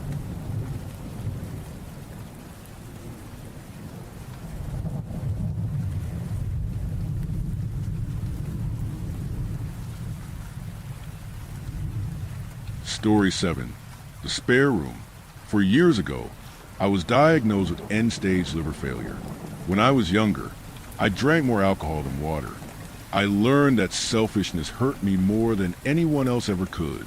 Over time, I slowed down, not because I wanted to, but because partying in your 30s with college kids, as Freddie put it, just isn't a good look. The yacht parties my dad kept throwing didn't help either. Honestly, I wish I had a gambling addiction instead. At least then, there was a chance of winning something. All I got was loss of time, health, and any humanity I thought I had left. My liver was so damaged that there was no chance it could heal on its own. Apparently, my eyes were so yellow it looked like I used PSI drops, as Freddie joked. I was losing weight rapidly too. I was immensely relieved when I found out my dad had signed me up for Hemacare's Live Vault package when I was a toddler. All they needed was a blood sample. It's supposedly far superior to other organ printing hospitals, but also significantly more expensive. I guess second chances are only for those who can afford them. My doctor explained that while traditional transplants always carry a risk of rejection, Hemacare's printed organs supposedly have a 100% success rate. They also promise the healthiest possible version of each organ. I called in for a transplant and was scheduled immediately. When I arrived, a few weeks later, the facility felt more like a luxury hotel than a hospital, aside from the ever-present sterile smell and the stagnant air. The waiting room was quiet and cozy. I waited only a few minutes before a young Asian girl entered. She had short black hair and wore high-end designer clothing. She dropped into the chair like she was visiting a friend's house. She kept rubbing her left eye, which was covered by a surgical eye patch. I kept some distance between us in case whatever she had was contagious. Eventually, a nurse approached me. "Hello, welcome to Hemacare. May I have your name?" "Adam Jones." "Of course, this is an alias. Given the nature of this event, sharing my real name would be unwise." "All right, Mr. Jones. You're on the Life Vault plan. Please follow me so we can get you changed into your hospital gown." The click of her heels echoed to the empty hall with each step. With the awkward silence, I couldn't help but admire the polished dark wood floor and the walls painted a warm tan. The sterile scent only grew stronger as we walked. The nurse led me to a small changing room. I swapped my expensive, rumpled suit I'd slept in for a few days for a surprisingly soft gown. The gown didn't come with slippers. Leaving my bare feet to press against the cold floor, each step felt like walking on ice. When I looked into the mirror, it was hard to recognize myself. My eyes were piss yellow, my face and stomach thin. My hair that I kept clean and short was greasy and disheveled. I hardly had the energy to get out of bed most days, forget showering and shaving. I was hopeful that this surgery would give me the motivation I needed to get my life back. "Would you like us to have this cleaned for you?" She held it out with both hands, as if the suit was radioactive. "Sure," I said. I couldn't blame her. It was filthy, and I had been too exhausted to change. "Of course. Please follow me to your room." She sealed the suit in a clear garment bag and led the way. Halfway down the hall, we were stopped in an intersection by 2 male nurses pulling a cart carrying a large red container about the size of a coffin. The shorter of the 2 men paused for a moment to look at his clipboard. As he scanned the page, a soft thud came from the container. He looked fearfully at the other nurse, who swiftly grabbed a hand of the cart and pulled it down the hallway, walking as fast as he could without running. The shorter nurse scrambled to follow him, throwing a nervous glance at me. I gazed down the hall they had come from and noticed a door labeled spare room. It was the only one with a badge scanner. I could see a red light glowing from under the door. Curiosity tugged at me. What's in there? I asked. The nurse looked briefly toward the door, clearly shaken by what just transpired. Oh, she laughed nervously. That's just a spare room. We store emergency equipment and replacement supplies there. Now, please follow me. We've almost reached your room. As we walked, I couldn't stop thinking about that room. I glanced back. The red light was gone, but my interest wasn't. When we reached my room, I noticed it had the same ID scanner as the spare room door from earlier. The nurse swiped the card hanging from her neck, and the door clicked open. When I entered the room, I was genuinely surprised. I've stayed in hotel rooms far less luxurious than this. The bed was all white, the room dimly lit and stylishly modern. Gray leather couches, a dark marble coffee table, a door to my own restroom, a huge flat-screen TV, and even a sleek mini fridge humming quietly in the corner. This is where you'll stay while you're being treated. The duration depends on how your body responds. You're free to leave the building, but we strongly recommend you don't, especially before and after surgery. Please make yourself at home. I'll go call your surgeon. Naturally, I checked the fridge first. It was stocked with soft foods, applesauce, pudding, protein shakes, and an assortment of jelly. I took a cherry jelly cup and a plastic spoon, sat on the couch, and took my first bite of real food in days. You know you're at rock bottom when jelly is the most nutritious thing you've eaten in a week. The translucent jelly glowed an unnatural red under the warmth of the overhead light. It brought back the memory of the light seeping from beneath the spare room door.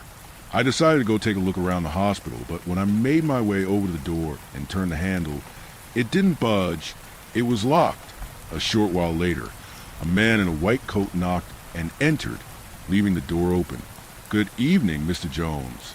I'm Dr. Matthew Ross, and I'll be performing your surgery. But first I need to explain your situation. Your body shows clear signs of decompensated cirrhosis, but luckily there's still plenty of time to prepare. Your new liver will be ready soon. Until then, please do not eat anything for the next 8 hours to avoid complications. Your surgery is scheduled for 10 p.m. Also, please don't leave the room. We'll need to be able to reach you in case of an emergency. Do you have any questions? Yes. Why is my door locked? Dr. Ross pulled a key card from his coat pocket. This is my access card. It gives staff access to any door within their clearance level. We keep certain doors locked to prevent patients from wandering while undergoing treatment. Surgery can be stressful, and sometimes patients get disoriented and start walking around. Our building is huge, full of winding halls and identical rooms. If someone has a medical emergency and they're not in the right room, we might not be able to reach them in time. Of course, you're free to use a restroom that is attached to your room, and you can leave the facility at any time. Just let us know so someone can escort you safely. Any other questions? Yeah, that makes sense. Actually, I do have another one. Where exactly does the liver come from? And why is it supposed to be better than the organs from other hospitals?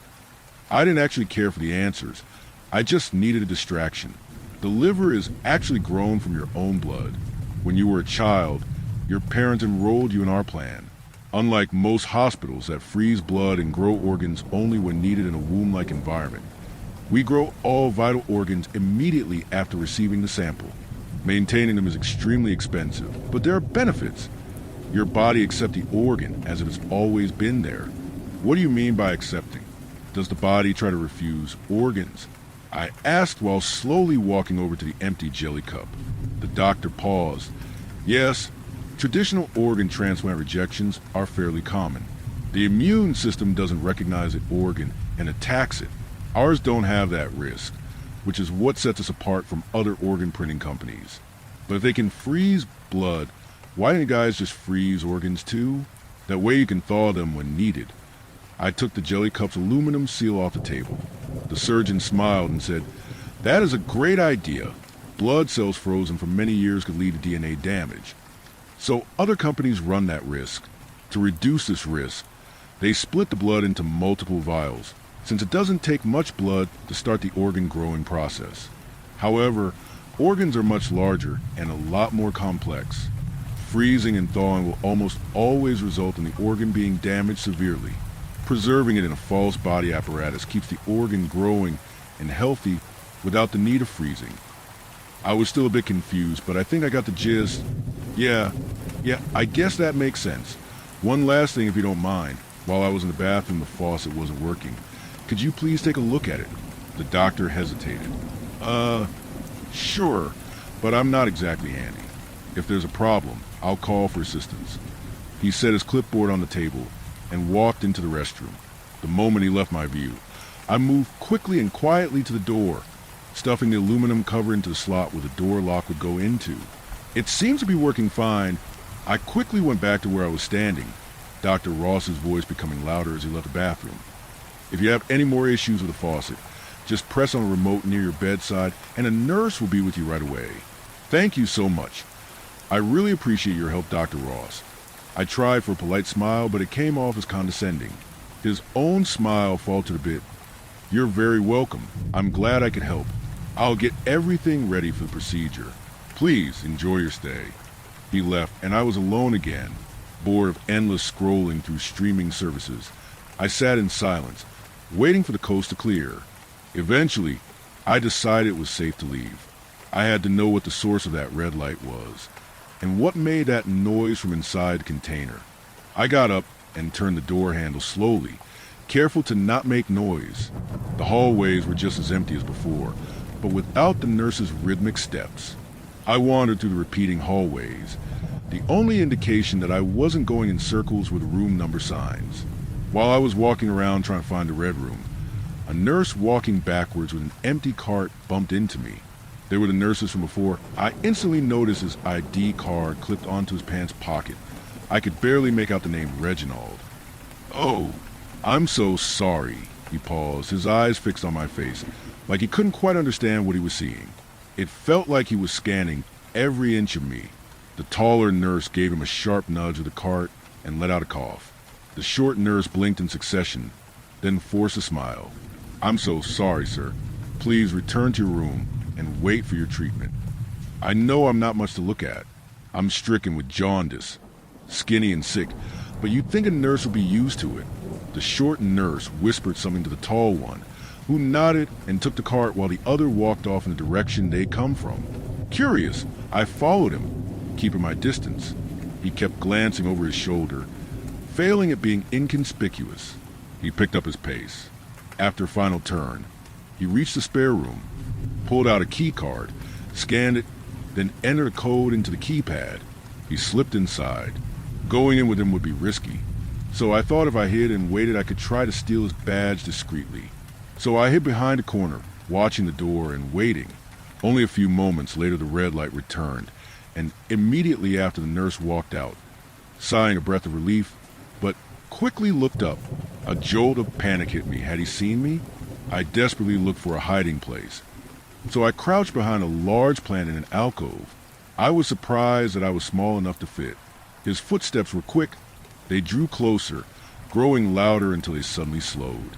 I held my breath, praying he didn't notice me. His footsteps stopped entirely, but after a few moments he muttered, "Get it together, man." Then his footsteps continued, completely unaware that I was there. I knew that if I was found, they'd tighten up security. Then I'd have no chance of knowing what was in that room. And I'd be mortified that I'd been found crouching half naked behind a plant like a lunatic. After a minute of silence, I sprinted to the door. Miraculously, the nurse left his card in the scanner. I looked over my shoulder to make sure no one was around and reached for the door handle, but the closer my hand got to the metal handle, the colder the air around my fingers became. I hesitated for a moment, doubts crawling down my body like spiders, but curiosity pushed through, and I gently opened the door. The room was very dark and freezing. Each breath let out visible fog. It was mostly empty except for a blue-lit screen glowing softly on a podium in the center. Above me, rows upon rows of large glass chambers hung like meat hooks in a butcher shop. I approached the screen. It asked for a patient's name or ID. I entered my name. Result found. I selected my profile.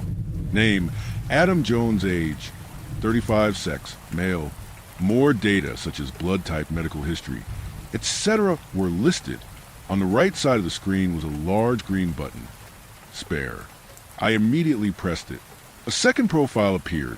Spare. 737-061-7265 age. 33 organs available. All green listed, except one. Liver, unavailable. I felt something churn deep inside. Then I saw another button. Retrieve in bright yellow. And I, of course, pressed it. The glass chambers overhead started moving on tracks, clanking and shifting until one hovered above the center platform. Beneath it, a circular platform lit up, while the chamber slowly descended, like a claw machine lowering a fragile prize.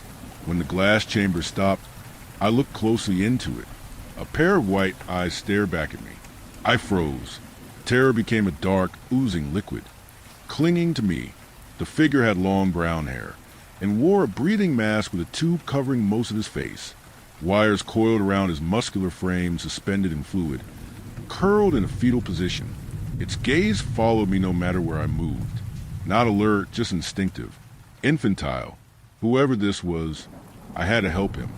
I pounded on the glass. Nothing. It was stronger than I expected.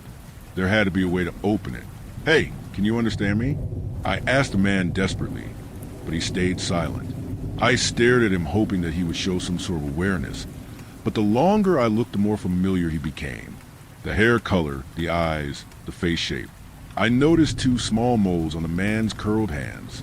I quickly turned my wrist to look for my own two moles. For a moment, I could not even fathom it. It was me. I jerked my head back to the terminal. The yellow button was now red. Drain and extract. Before I could press it, I heard voices approaching. I ducked into a shadow corner. The two nurses stormed in, wheeling in the cart along with them, with a large red container from before. You idiot! How do you forget to pull your ID from the scanner? The tall one hissed. I know, but it was that guy's fault. He got into my head. When I left the room, I swear I thought I saw him again in the hallway, so quickly I ran to catch him, but no one was there to dash. The two froze when their eyes locked onto the tank. You forgot to put back the spare? I did. I swear. There must have been a glitch or something. I couldn't tell if he was stuttering from the cold or from anxiety. The tall nurse crossed his arms and took a deep breath. You forgot your key card and blamed it on a hallucination. Then you didn't turn the spare. And you expect me to believe there was a glitch? He finished, nearly shouting. Yes, I know how this looks. But please don't tell Kay Carla. She'll kill me. I swear this won't happen again, he said pleadingly. The tall one's anger dissipated, melting into sympathy. Fine. The system automatically tells her when spares are retrieved, but not by whom. I'll say I retrieved the spare 3 times. I'll make up a dumb reason.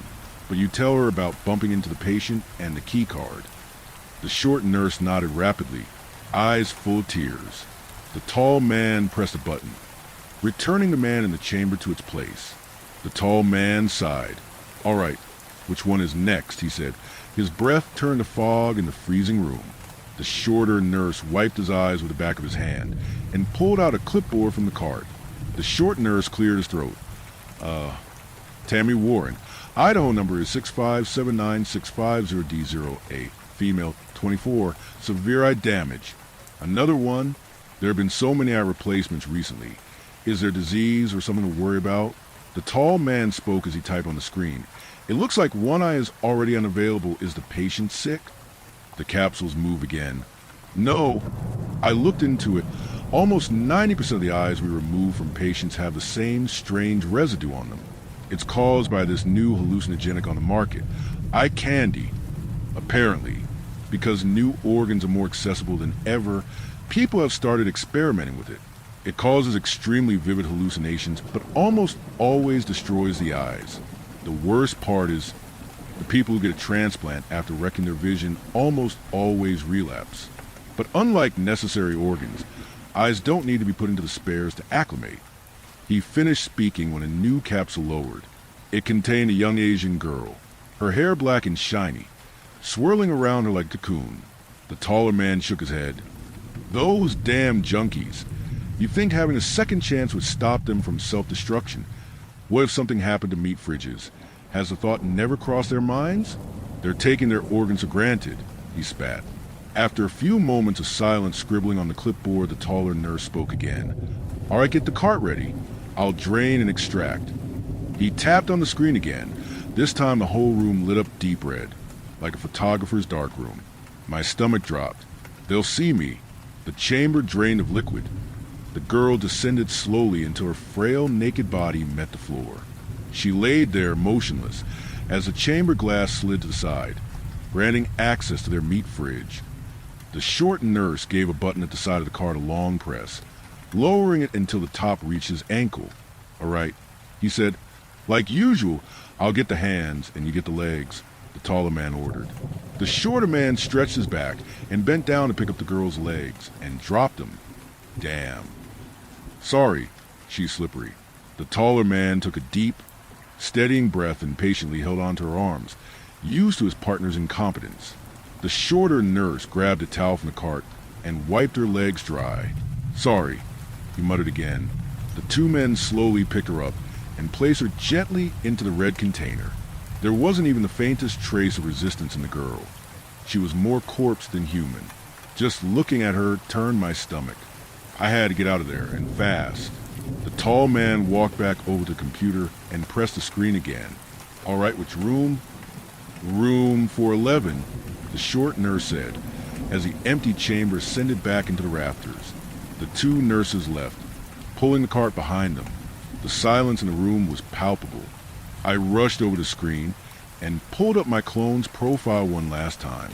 My index finger quickly moved to the right side, but I hovered there, shaking above the retrieve button.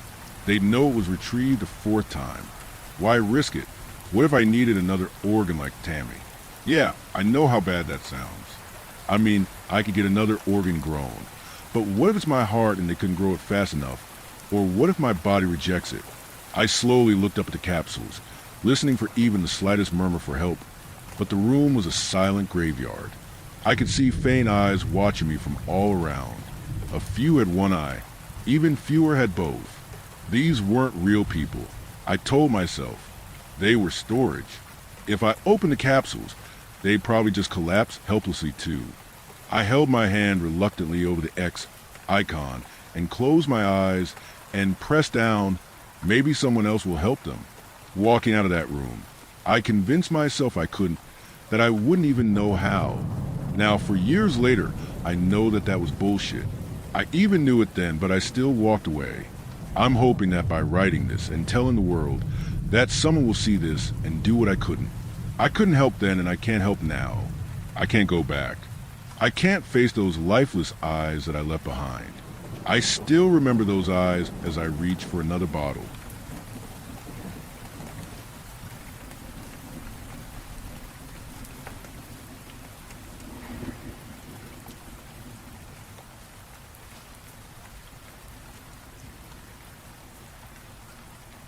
Story 8. The plush creatures ruined my life. Dr. Lopez said it would be good for me to write a diary. I hope this helps because everything is a mess and I don't know what to do anymore.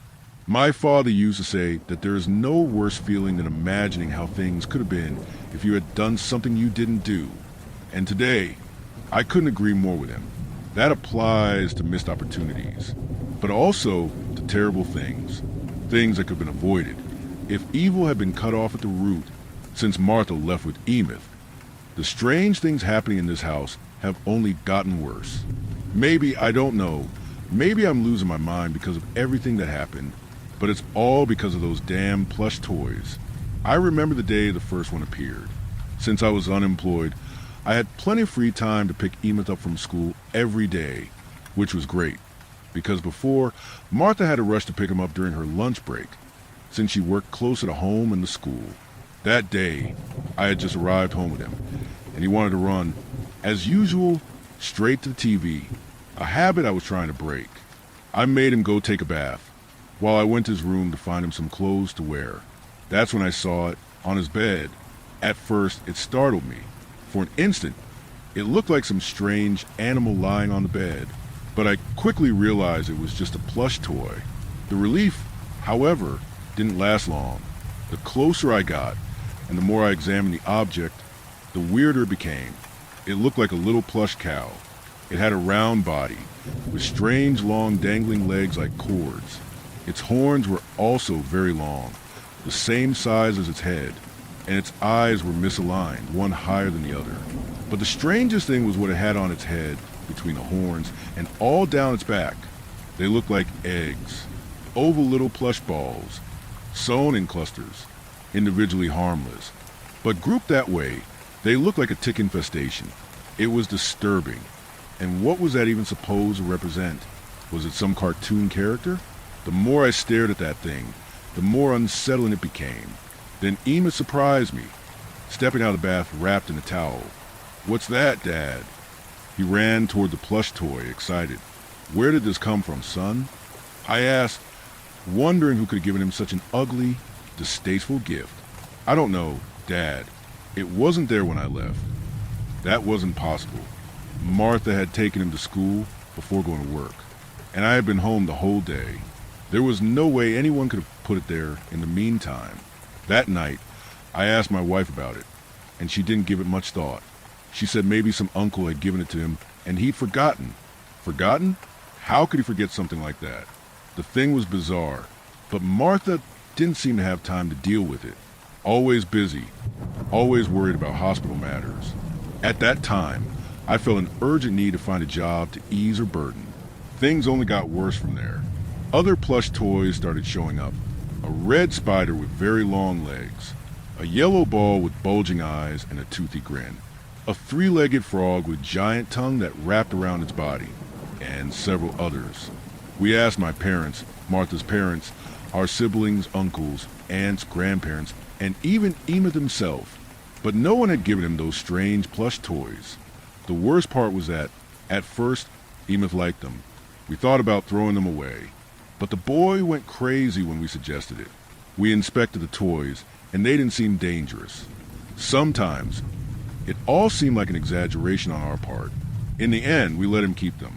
After all, ugly or weird stuffed animals aren't exactly new, and some even become popular with kids.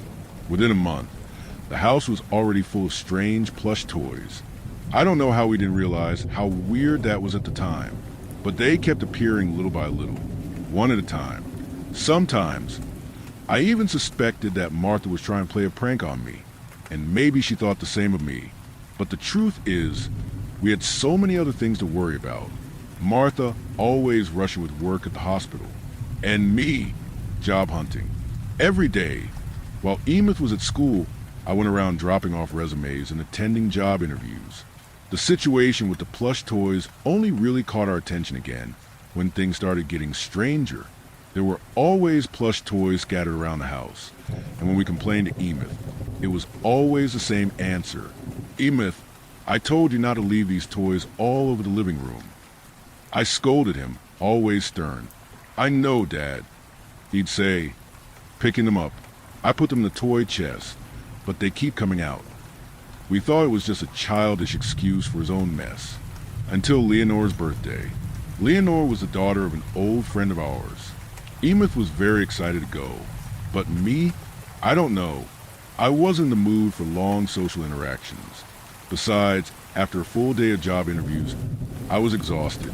So I told them they could go, and I stayed home. Martha had left the house almost completely tidy before leaving, but there were still some plush toys in the living room. So I put them in Emeth's toy chest with the others and went back to the living room. I grabbed a beer, some snacks, and watched TV. At some point, I went to get another beer. As I stood up, turning toward the kitchen, there it was, on the floor, that damn long-legged cow. A primal feeling of fear gripped me. "Didn't I just put you away?" I thought. I picked it up from the floor, shrugging it off, thinking maybe I'd forgotten that one. But before I reached the bedroom, something crossed my mind. Didn't this cow have little balls all over its head? I stopped for a moment. I couldn't be mistaken. That thing was the first one. I remembered it clearly. It had those many plush balls sewn all over its head and back. Balls that looked like eggs or a horrifying tick infestation. I wondered if Martha had cut those off. Without them, it was certainly less sinister, though still too long-legged and crooked-faced. I kept walking toward the room, and when I turned on the light, my blood ran cold. The chest was open. It couldn't be. I was sure I closed it. And not just that, there were other plush toys scattered on the floor. No way I had left it like that. That night, not only did I put all the plush toys back in the chest, but I also placed a heavy box full of books on top. Terrible thoughts crossed my mind. Maybe I was imagining things, but just to be sure, I turned on all the lights in the house and searched every closet, under every bed, every place someone could be hiding. Someone who could be responsible for that sick joke. But I found nothing, just more plush toys. One of them, stuck under Emmett's wardrobe, seemed caught on something. Shining my phone's flashlight into the narrow space, all I could see was a long, red, furry arm coming from behind the wardrobe. It must have been wedged between the furniture and the wall. I left it alone. I remember that after that night, everything went downhill. Emmett started waking up at night screaming. Nightmares. At first sporadically, but soon it became the norm. Even when he slept in our bed, he always woke up frightened. Soon after, he got sick. At first, it seemed like a normal cold. Fever, headaches, body aches, but it wouldn't go away. We had to take him to the doctor multiple times.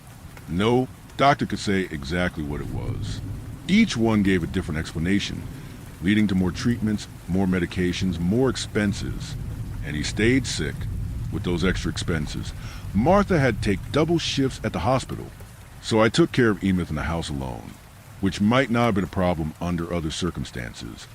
But it was proving to be a challenge. Emmett was acting stranger and stranger. No appetite, no energy, and always surrounded by those damn plush things. I heard him whispering to them, talking, but when I got closer, he stopped. When I asked, he pretended not to know what I was talking about. Once I heard it. I'm sure I did. Emmett wasn't talking alone. There was a second voice with him in the room. A hoarse voice, like someone who smokes too many packs of cigarettes. Just for an instant, I couldn't understand the words. I approached slowly on tiptoe, step by step. The door was ajar. I pushed it carefully, barely touching it. Then I saw.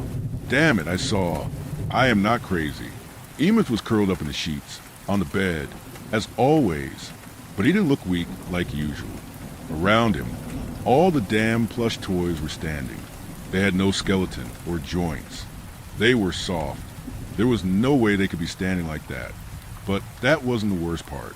Above him, that damn cow. He was pressing its round body to his face, with his lips puckered, as if he was, it's hard to even admit this, as if it was breastfeeding him. It lasted a second. I couldn't bear it. I had to do something.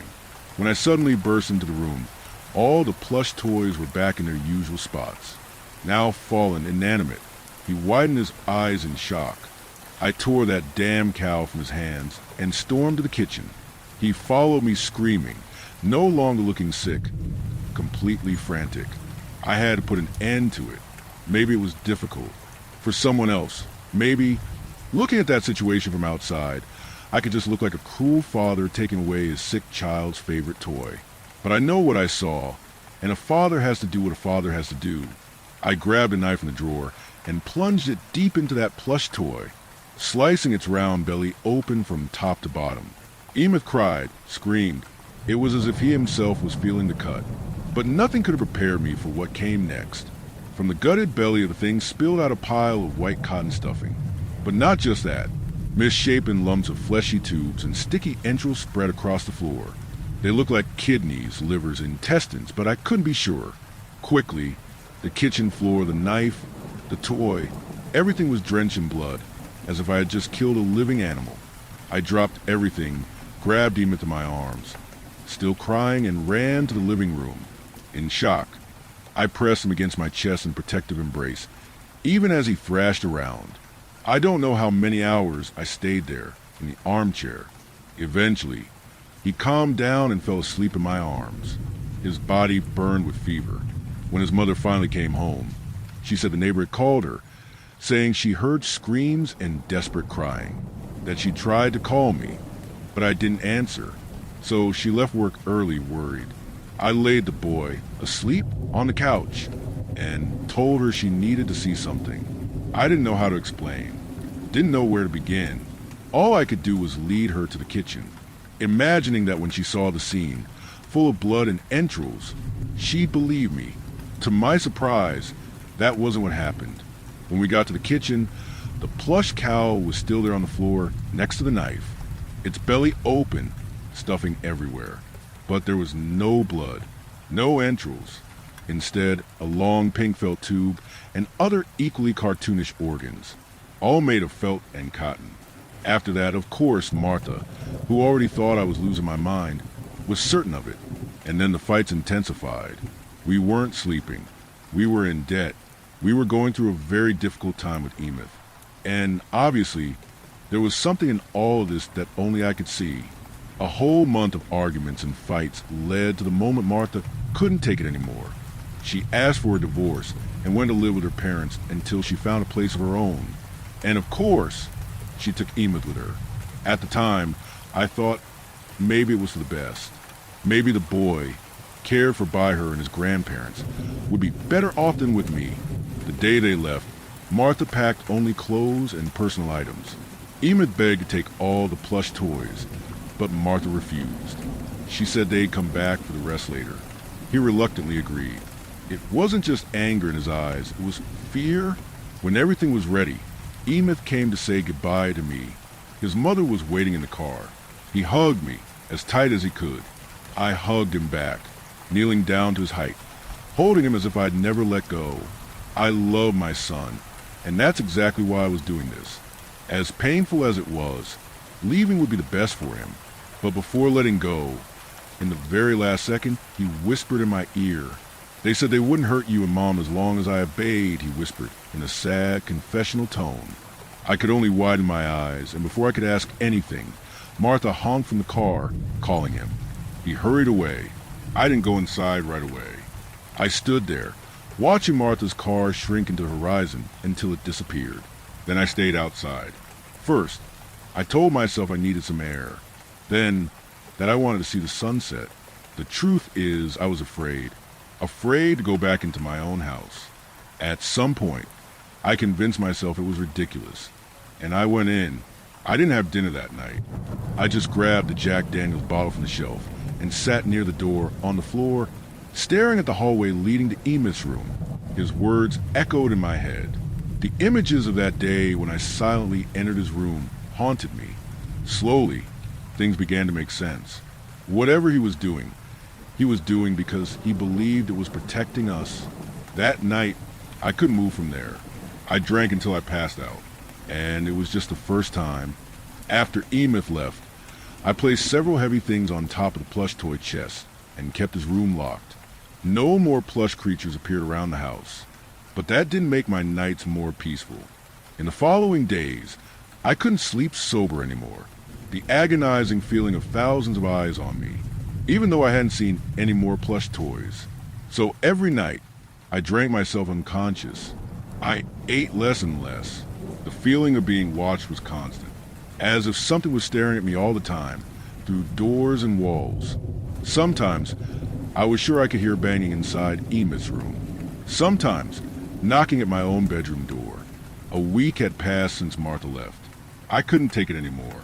I was worn out, weakened. I had already lost everything. I thought at that point, it didn't matter what happened.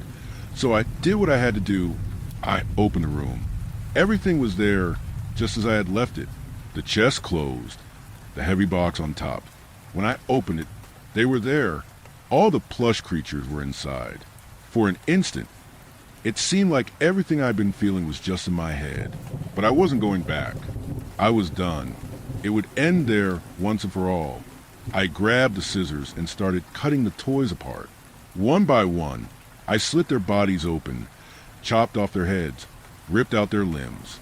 My controlled actions slowly turned into a frenzied rage. One by one, all of them were gutted, beheaded, dismembered. Inside each of their bodies, there were viscera, small, caricatured representations of hearts, lungs, intestines, all made of felt, plush, and cotton. Who makes plush toys with that level of grotesque detail? In the end, I gathered a pile of fabric and stuffing, the result of my slaughter, put it all in a sack, and took it to the yard. I poured gasoline, struck a match, and lit it. Within seconds, the source of my torment for the past months was burning in a bonfire. I must admit, I expected the worst. I expected something to scream, protest, move, but nothing happened. The pile of plush, cotton, and felt burned, silent, impassive. At that moment, it really seemed like my torment was over. I went back inside relieved, as if I'd lifted a huge weight off my shoulders. I couldn't understand. How could I not have done that sooner? How could I have let it get that far? Those things, somehow, they made people accept them, as if they could hide their strangeness behind a veil of normality. Somehow, I'd seen beyond that. If didn't, I might have still be ignoring the creatures, looking for other explanations. That night, I didn't drink.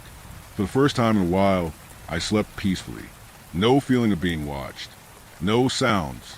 No knocking at the door. The next day I woke up renewed. A new man, invigorated, free. I felt free from a curse.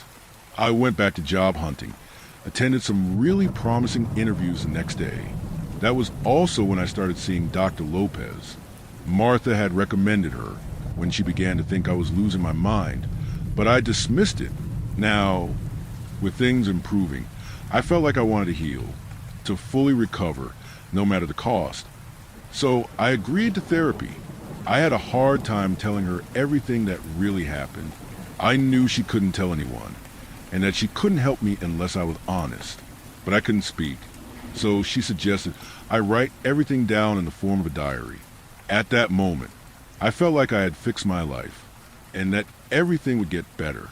I still didn't know that, although I had acted too late. The following week, I was finally hired by a company. It's a pharmaceutical company. I was basically going to work as a salesman. The salary was good, and there was commission. I couldn't have been happier. Only if my wife and son were at home, waiting for me. One thing at a time, I thought to myself, trying to stay optimistic. When I got home, it was raining heavily. I parked the car and ran inside, getting soaked in the process. As I entered, carefree, I took off my tie and opened a beer to celebrate. That's when I heard it. It sounded like something heavy being dragged on the floor. Short, abrupt, I couldn't tell where it came from. Cautiously, I set my beer down and walked slowly, avoiding making noise, step after step, walking through the house, alert, waiting to hear it again. A chill ran up my spine. Suddenly, all those feelings returned. I felt like I was being watched from all sides, several eyes fixed on me. This time, it didn't seem to come from Emmett's room, but from the whole house. It felt like at any moment, from anywhere, one of those damn stuffed animals could appear.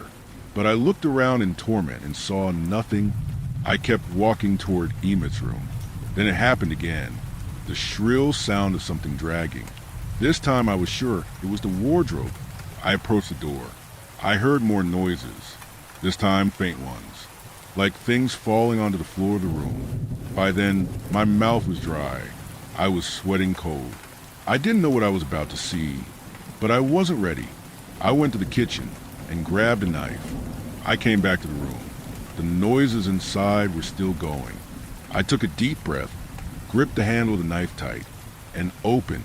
As soon as I opened the door, the noise stopped. I hurriedly switched on the light. I couldn't believe it. All over the floor of the room, dozens of stuffed animals scattered everywhere. Many of them in different colors, sizes, and shapes. All strange, wrong, bizarre. Perhaps more than the number I had burned. The spot with the most was the wardrobe. The bottom part of the wardrobe was crammed with stuffed creatures, squashed against each other as if someone had shoved them in there.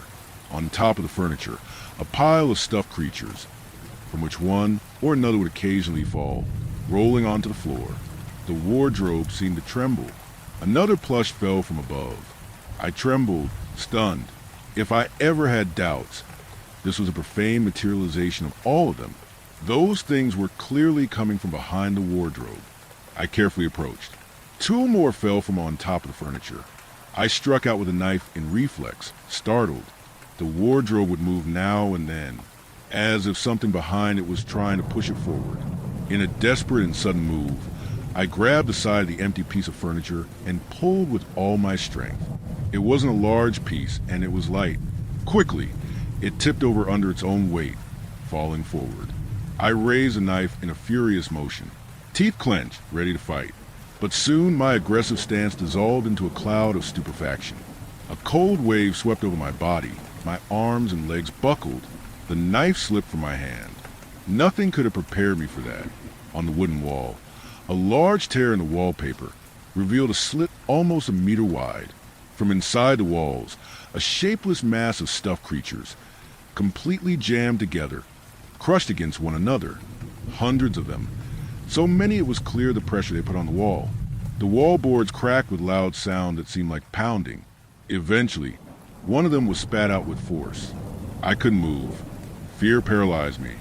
Gradually, the whole house's walls groaned. How many of those things were in the house? Inside the walls. Subtly, the entire house seemed to twist under pressure, almost as if the walls were breathing. I quickly turned when I heard a noise near the door. That definitely hadn't been there before. Under the bed, a pair of very long red arms stretched from the bed to near the door. I recognized that arm. It was the same arm I had seen under the wardrobe the other day. But it looked bigger now, much longer. And there was something else. Little lumps. At the beginning of the arm, near the bed, I could see several lumps like plush eggs, sewn into various parts of the arm. Something resembling a dreadful infestation of ticks. Desperate, I bent down to grab the knife. For a second, that one single second, I took my eyes away. I heard the terrifying sound of the door closing.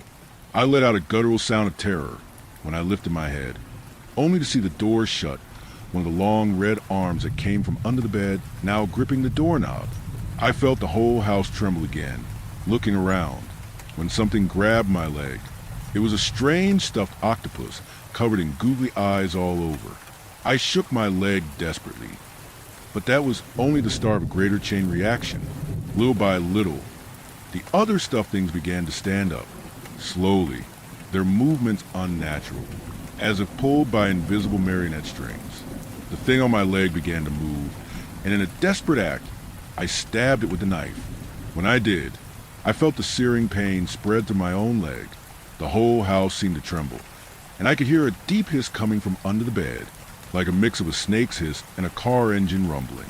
By inadvertently attacking the creature, clinging to my leg, the knife pierced through its tentacle and into me.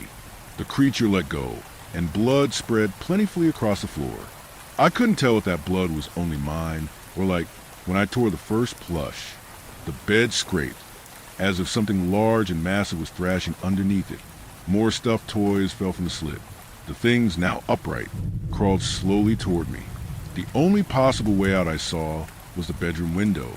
I imagined maybe I could break through it if I threw myself with enough force. But I didn't know if I'd make it before those things reached me. I didn't have much left to lose. Momentarily regaining control, I ran toward the window, my heart suddenly pounding hard in my chest. The things crawling toward me suddenly leapt onto me. I struggled in full sprint, slapping and hitting myself, afraid of stabbing myself again. I just closed my eyes and ran, thrashing and slapping, trying to get rid of all those miserable creatures. But before the expected crash through the window, I felt something even stronger wrap around my ankle.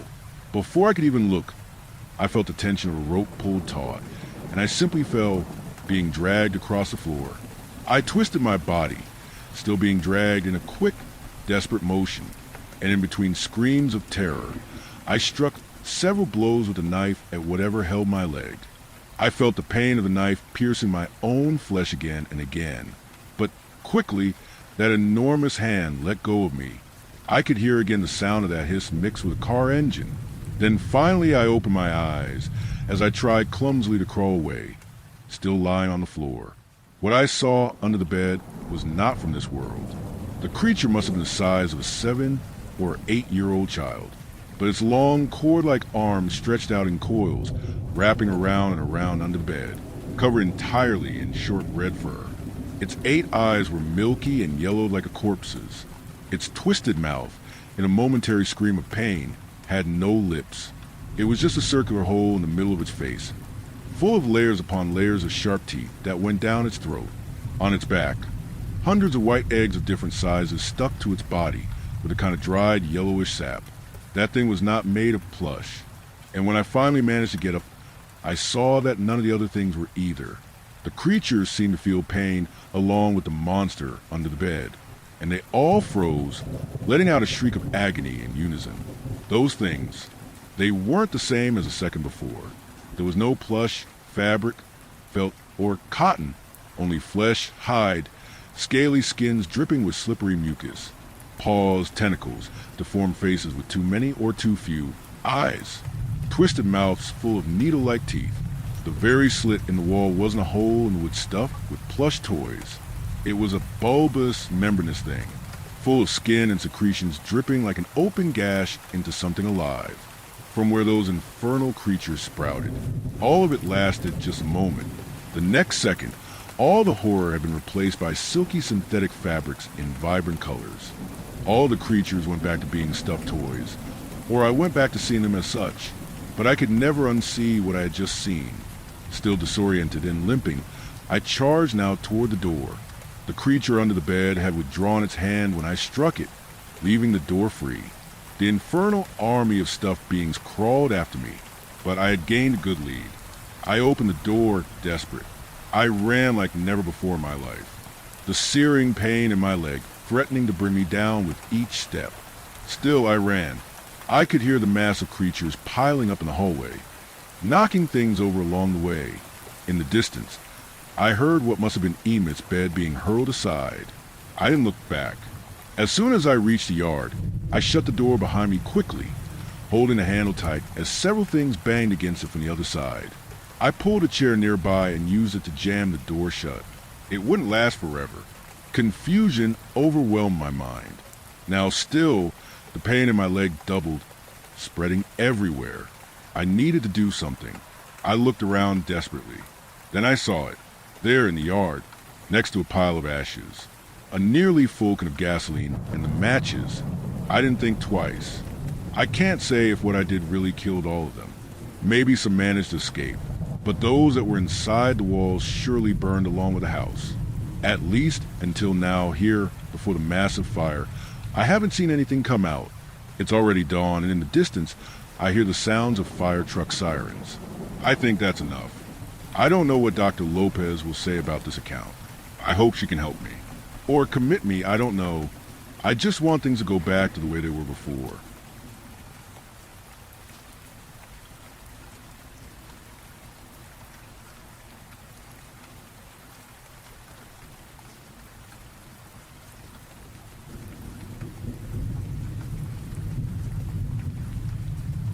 Story 9. Has anybody ever played the Benjamin game? I feel like I'm going insane. As I type this, that thing watches me from outside my window. I hate the way it looks at me, like its eyes pry into my back. But it stayed there for 10 years, so it probably won't come down soon. I first played the Benjamin game when I was 8 years old. I remember the way the sun streamed down to the leaves. I remember the blue shirt with a rainbow that I wore that day. I remember all of us sitting on the wood chips in a weird square-like shape in the woods just outside the playground. I remember what Ethan said that day. Have you ever heard of the Benjamin game? No, it sounds like a baby game, said Alex very bluntly. The kid had this thing, back when we were young, about saying everything that came through his head. It probably wasn't a good idea to say something that would offend Ethan. He was a little weird about that. Is that a video game? Said Elise. I've never heard of it. I hadn't heard of it either. Neither did Gavin and Sarah, across and to the left of me. Well, and as Ethan said this, a strange fanaticism came to his voice. I heard about it from sleepaway camp. I've played it before, so I know how to do it. He continued. Gosh, looking back on it, he looked terrible. His hair and skin were terribly greasy, like they hadn't been washed in a long time. He had bulging bags under his eyes, which were flecked with specks of red veins and had a paranoid look to them. Ethan wasn't one for putting much effort into himself, but this was a new low, even for him. We summoned the Benjamin. Then we asked him a question. and we give something in return. I roll my eyes.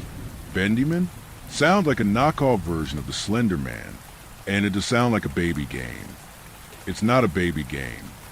He responded back, even crazier sounding than before. Whatever. Gavin said, let's just play the game. Ethan told all of us to stand up in a circle. He took off his battered backpack and unzipped extremely loudly.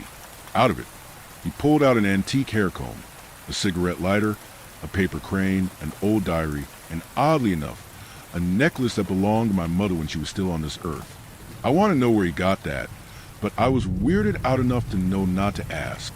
He laid out the objects in a small circle on the mulch woodchip floor. We stared at him while he did this. I'm sure the others recognized the items too, with an odd delicacy that was unbefitting of Ethan. He pulled out the final object from his backpack and ceremoniously laid it out in the center of the circle. It was a gun. I didn't know which kind, and I still don't, but it was small enough to fit in his backpack and big enough to be scary. It had kind of metallic gleam to it, and it looked somehow malevolent. Sarah said, I don't like this. I think we'll get in trouble. Let's just play video games again. Ethan did not look up. He walked outside the circle of items and drew a larger circle around where we were all standing with the barrel of that horrible gun. Thus, we formed some sort of ring outside the interior objects. I was getting scared like Sarah. This seemed like a really bad idea. Even if the Benjamin didn't come, we'd still get in trouble for that gun. Besides, Ethan looked really not okay at that point. Still, I said nothing. Now, we get our masks, he said creepily, or else we will become masks. I think at that point we all collectively realized that whatever the fuck was going on, it was clearly not normal. I remember sweating through my palms, praying that this wouldn't be as weird as he was making out to be. If I didn't have a mask, what would happen to me? Gavin spoke first. I don't have a mask. This clearly ignited something in Ethan. You didn't bring a mask? Are you stupid? Do you want to die? Spittle formed at the corners of his mouth, looking like a rabid dog. And no? He nervously replied. A moment of silence, which Elisa's feet crunching on the ground broke. She started sprinting away, her sparkly pink and purple shoes getting dirt all on them. I guess she was the smartest of us back then. By this time, Ethan had wiped the spit off of his mouth and calmed down enough to give us a rational answer. All right, I suppose we can do this without masks. You must put your heads all next to the wood chips and not look up and no matter what. For some reason, I did what he told me to do. The others did too. Now we wait for crunch. I breathed in the smell of the stale dirt and wondered if anything actually happened, or if Ethan just stayed up late watching creepypasta YouTube videos one night. Stealing the gun. That seriously made me wonder if maybe this would be bad. Soon enough, we found out. An echoing crunch came from a tree that was behind Sarah. It was strangely loud, like the tree itself was falling. If it did fall down, it must have landed pretty softly, as I didn't hear the thump after the snap. More snaps, like bones that hadn't been used for a while. My breathing was hard and heavy in my ear, and my heart pounded like it was the end of the world. The snapping continued, and I heard footsteps pacing behind me. They didn't sound like human footsteps, though. It was more like something on four legs. Finally, the footsteps came to a stop. A strange sound emanated from somewhere, which sounded like wind whistling, but also like the hiss of a snake. I was dying to catch a glimpse of the creature, but Ethan's words kept me frozen in place. The footsteps started again, moving around the circle in methodical, snappy steps. Just before it was my turn, I heard another snap, a different kind of snap. The kind that Doc Martens make when they're worn by a 150-pound goth kid with green hair and a septum piercing. The thing next to me tensed. I could feel its odd wax-like skin pressing into mine, and then another sickening snap as it bent its head toward the intruders. I had no idea what those crazy goth kids were doing in the woods, carrying a pentagram, some chalk, and mysterious bottle of substance I would later discover was lube. One was a tall, far girl with a cow ring and dead eyes, the one who stepped on the stick, and the other one was a kid wearing an alligator mask, fishnet tights, and a maid outfit. This day had only gotten more and more perplexing, so I decided for some reason to look up and see what was going on. Now, I understood why Ethan told me not to look up. That monster had human skin, but very odd bones too much and in the wrong places. It was too tall and crawled on all fours. The closest thing I could possibly say to describe would be the father Fester, but the Benjamin seemed rubbery somehow. When it caught sight of the fat goth kid, it slowly raised its hands with slow, jerky movements. The thing had eyes that looked like they were about to bulge out of its skull, and teeth were brown and rotten. The Benjamin pressed its fingers into its face, like it was re-sculpting itself. Its skull bent like rubber, and with the bony hands and nose and face were reshaped until the goth's face was looking back at itself. It couldn't last, though. The skin sagged, and its eyes plopped out and bounced on the floor. A black liquid oozed from the sockets of that thing, and it pressed its fingers into that poor girl's face, ready to replace itself. I have no idea what Ethan learned at camp, but I learned that the best course of action in danger is run. So I ran.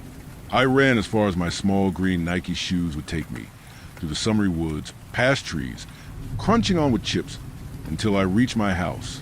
My house was a 19th century Victorian house. Looked like a horror movie prop, but could be very cozy in a storm or at night. I jiggled the handle, kicked the door, but it wouldn't open. At last, the door opened. It was my cousin Jing, visiting from China for university summer break. I hadn't known that she was coming, but she must have been so confused to see me all sweaty and scared and with chips on my sweatshirt. "Hello, Luke. It's so good to see you again," she said as she pulled me into a hut. "Are you all right? You look all dirty." "No, I'm fine. It was just a game that me and my friend were playing." I said out of breath. "Well, that sounds fun. Why home so soon?" I didn't know what to say, so I just said that some older kids took over the playground, and I accidentally tripped and fell, and I wanted to go home. Jing didn't believe me and gave me a skeptic look. And to be honest, I didn't believe myself either.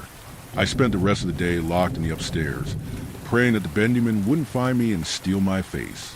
Dinner was bok choy, chicken, noodles, and fear. My parents came late from work, as they almost always did, and I prodded at my noodles. I now fear the rubber. "Mama, Baba, can I go to bed early? I think I got a little sick." I said, try and make my voice as whiny as possible. My mom looked with concern at me and my pale, sweaty face.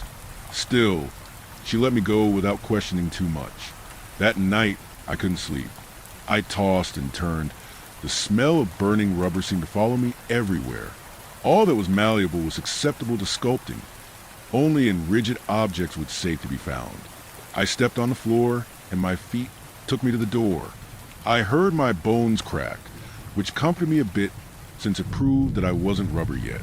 The wood was cool under my feet. The hall was strangely cold for summer. It overall had a feeling of premonition before me. I stepped close to the window, couldn't breathe, couldn't move. Just look at what was going on outside of my house.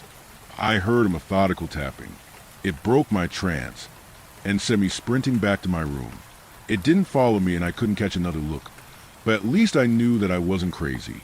I checked my clock, 11:37. It was late, I was 8 at that time. So I tried to go to sleep. My dreams were filled with liquid rubber, burning oil, and the smell of fear. It's been 10 years and I stand before the window now. Even though I was perfectly sane before, I hear the tapping every night, and it's seriously affected my mental health. Tonight, I'm going to give the Benjamin what it wants.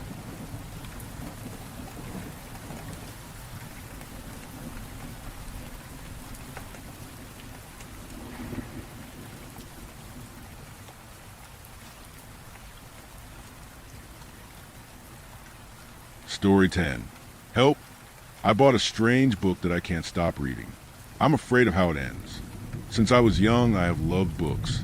From being read the stories within by my parents to learning to read, and being able to discover the adventures within, my appreciation for the written word has always been part of my life. When I was in high school, I began collecting books. At first, it was purely by accident, just a series of novels collected from my favorite authors. When I graduated and moved out, I realized that I had amassed nearly 100 books, a mass that was difficult to find a place for when I moved into a studio apartment. Despite my lack of space, I still would find myself buying books from my local bookstore every month.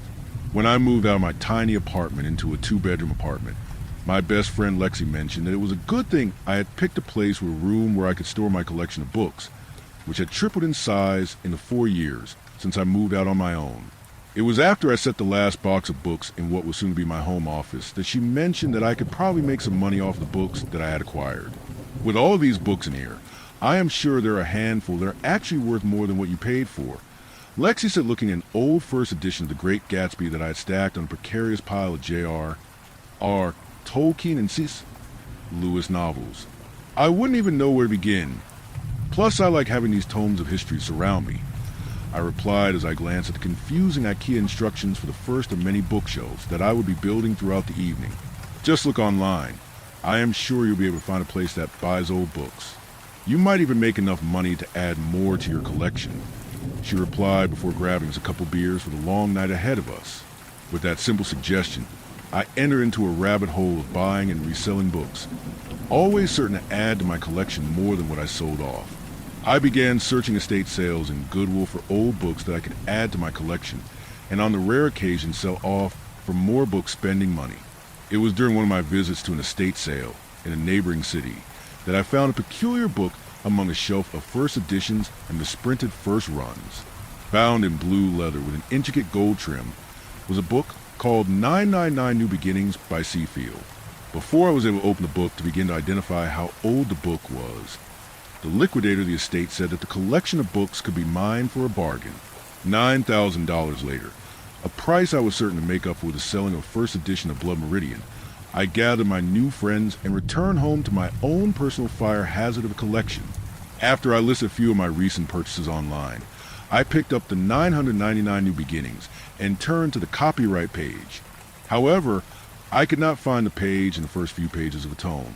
Instead, after a few blank pages, I saw the table of contents listing off the sections within. While it did not list 999 individual stories, it did list off 9 different sections within the book. This did not make deciphering the contents any easier, as it simply listed off what I could only assume were an antiquated understanding of elements. Fire, written in red; ice, written in a light blue; wind, written in a light green; earth, written in a tannish brown; thunder, written in a vibrant yellow; water, written in a deep blue; shadow, written in a dark gray; holy, written in a silvery gray; void, written in a royal purple. My curiosity was instantly piqued as each section did not have any corresponding page numbers. With no further clues, I began reading the first story.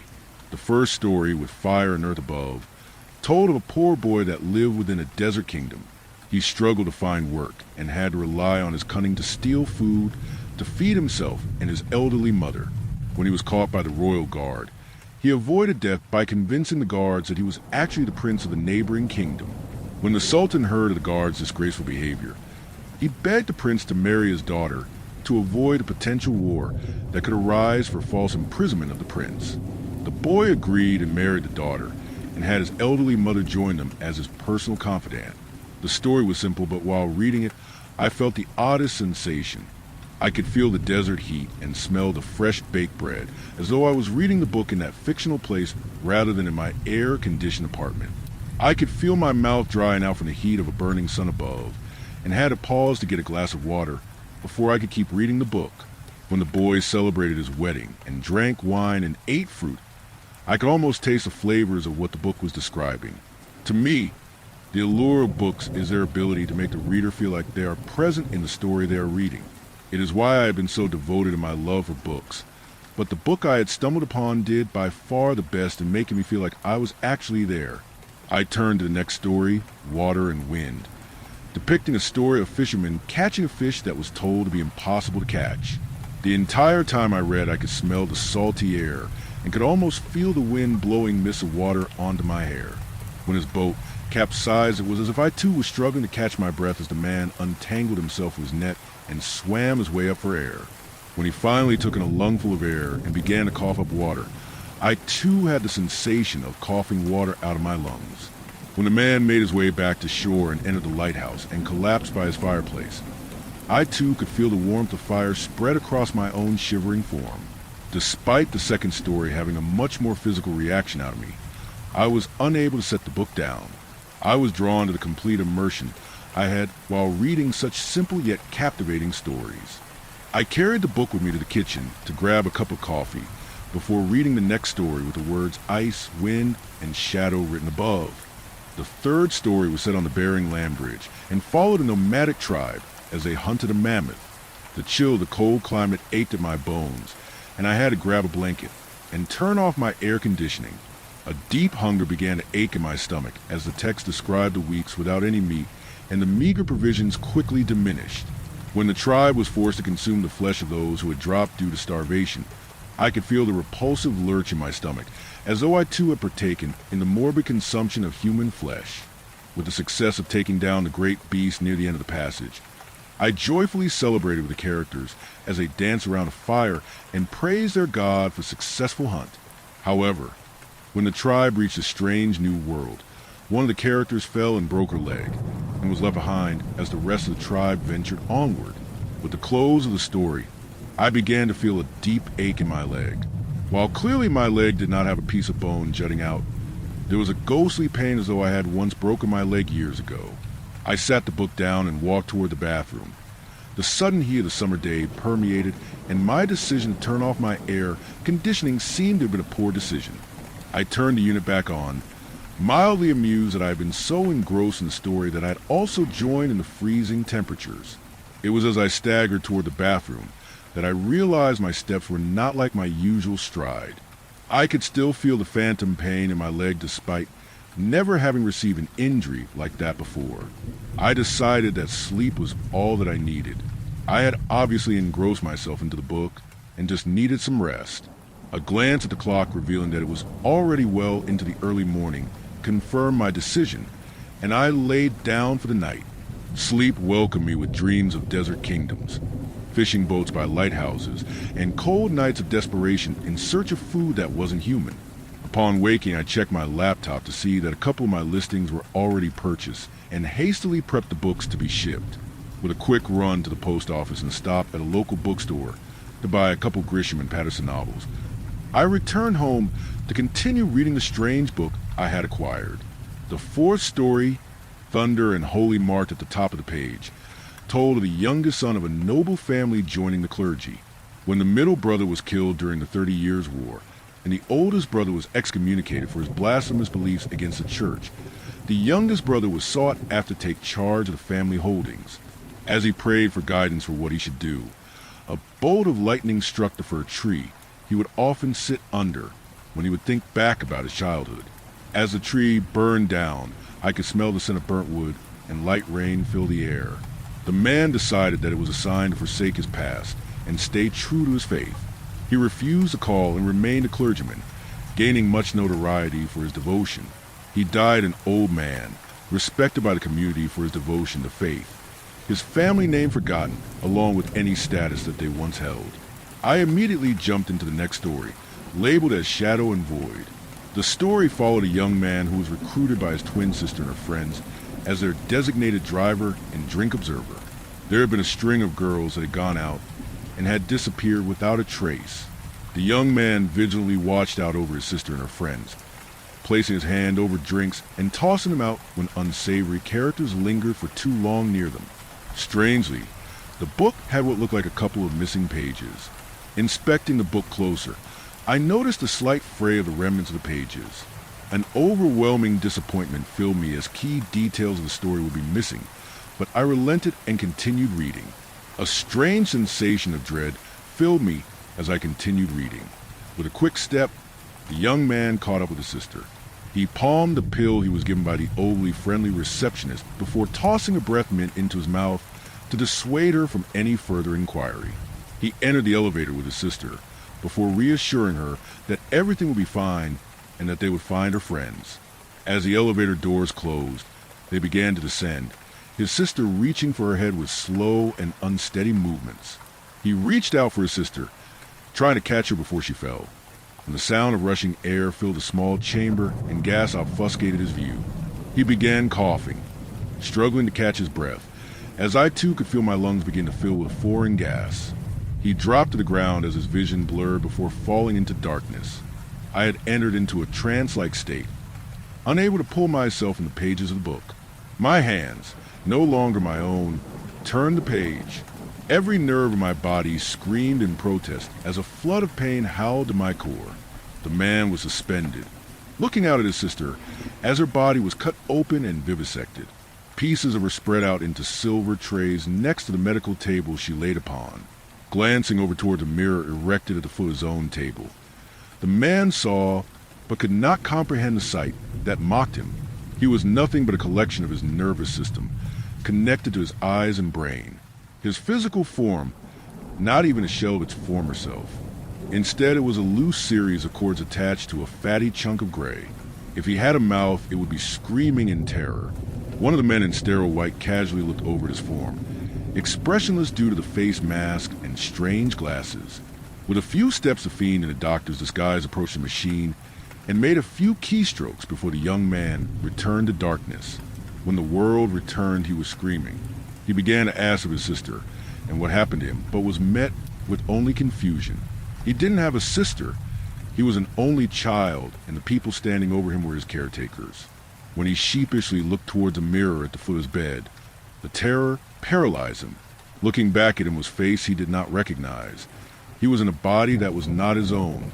He closed his eyes and began to pray that he would wake up from the hellish nightmare he had to be in. I finally regained control of my body as the story concluded. My hands shook, and I raced to the bathroom to look at myself. With a sigh of relief, the reflection I saw was my own. I returned to the book and closed it. After a few breaths, I opened it to be greeted with the words "Holy" and "Shadow" at the top of the page. A priestess stood before her followers and warned of invaders from the south coming to take their lands and spread their heresy. The tribes rebuked her, as all who had challenged their might before had fallen. Despite her warnings of the threat being like any seen before, none heeded her call. 3 weeks later, men draped in tunics made of metal raided their villages with shields decorated with stars and crosses. They razed the buildings and desecrated the places of worship. As the priestess ran through the settlement, fire engulfing the place she had lived for 16 winters, she was unable to outrun the powerful beasts dressed in the garb of their conquering commanders. A net, reminiscent of the ones that her father had used when he would gather heaps of fish, was cast over her. Entangled in the ropes, she felt just as the creatures of the sea, struggling for freedom.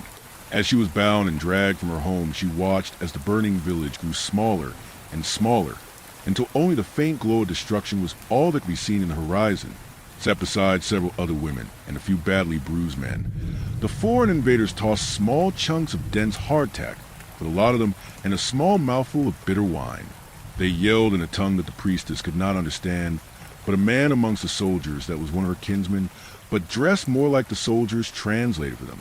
He told the captives to forsake their gods and accept the blasphemy of the invaders, that the key to survival was to accept the new way of life, while the others did as they were told and mimed the strange words as they were told.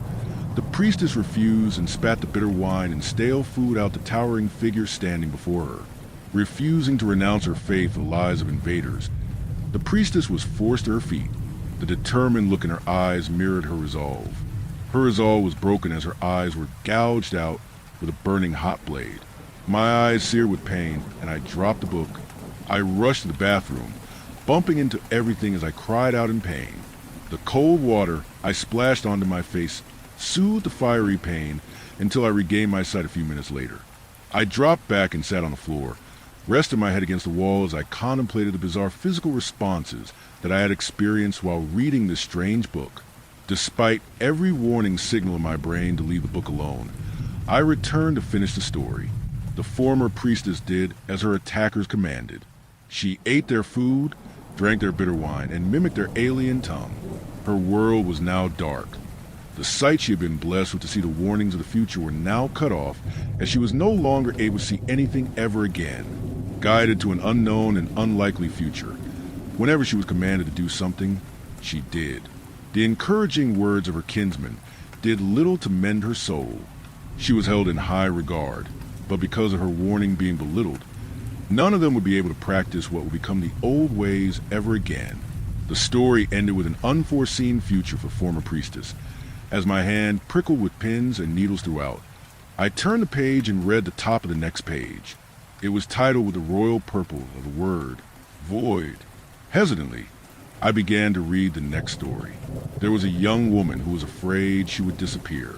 I closed the book immediately and tossed it across the room. I did not want to know what the remainder of the story told. I still fear what the story could unveil for me if I was to continue. Yet, every day I see the peculiar book I had acquired and can feel it call me to open the pages and dive more into the tales it contains. Every story I have read, I have felt the experiences it is contained inside. What would happen if I read more of a story about someone who feared disappearing and ended up disappearing in the story? It is a fate I do not want to tempt. The book still calls for a reader. How much longer can I resist?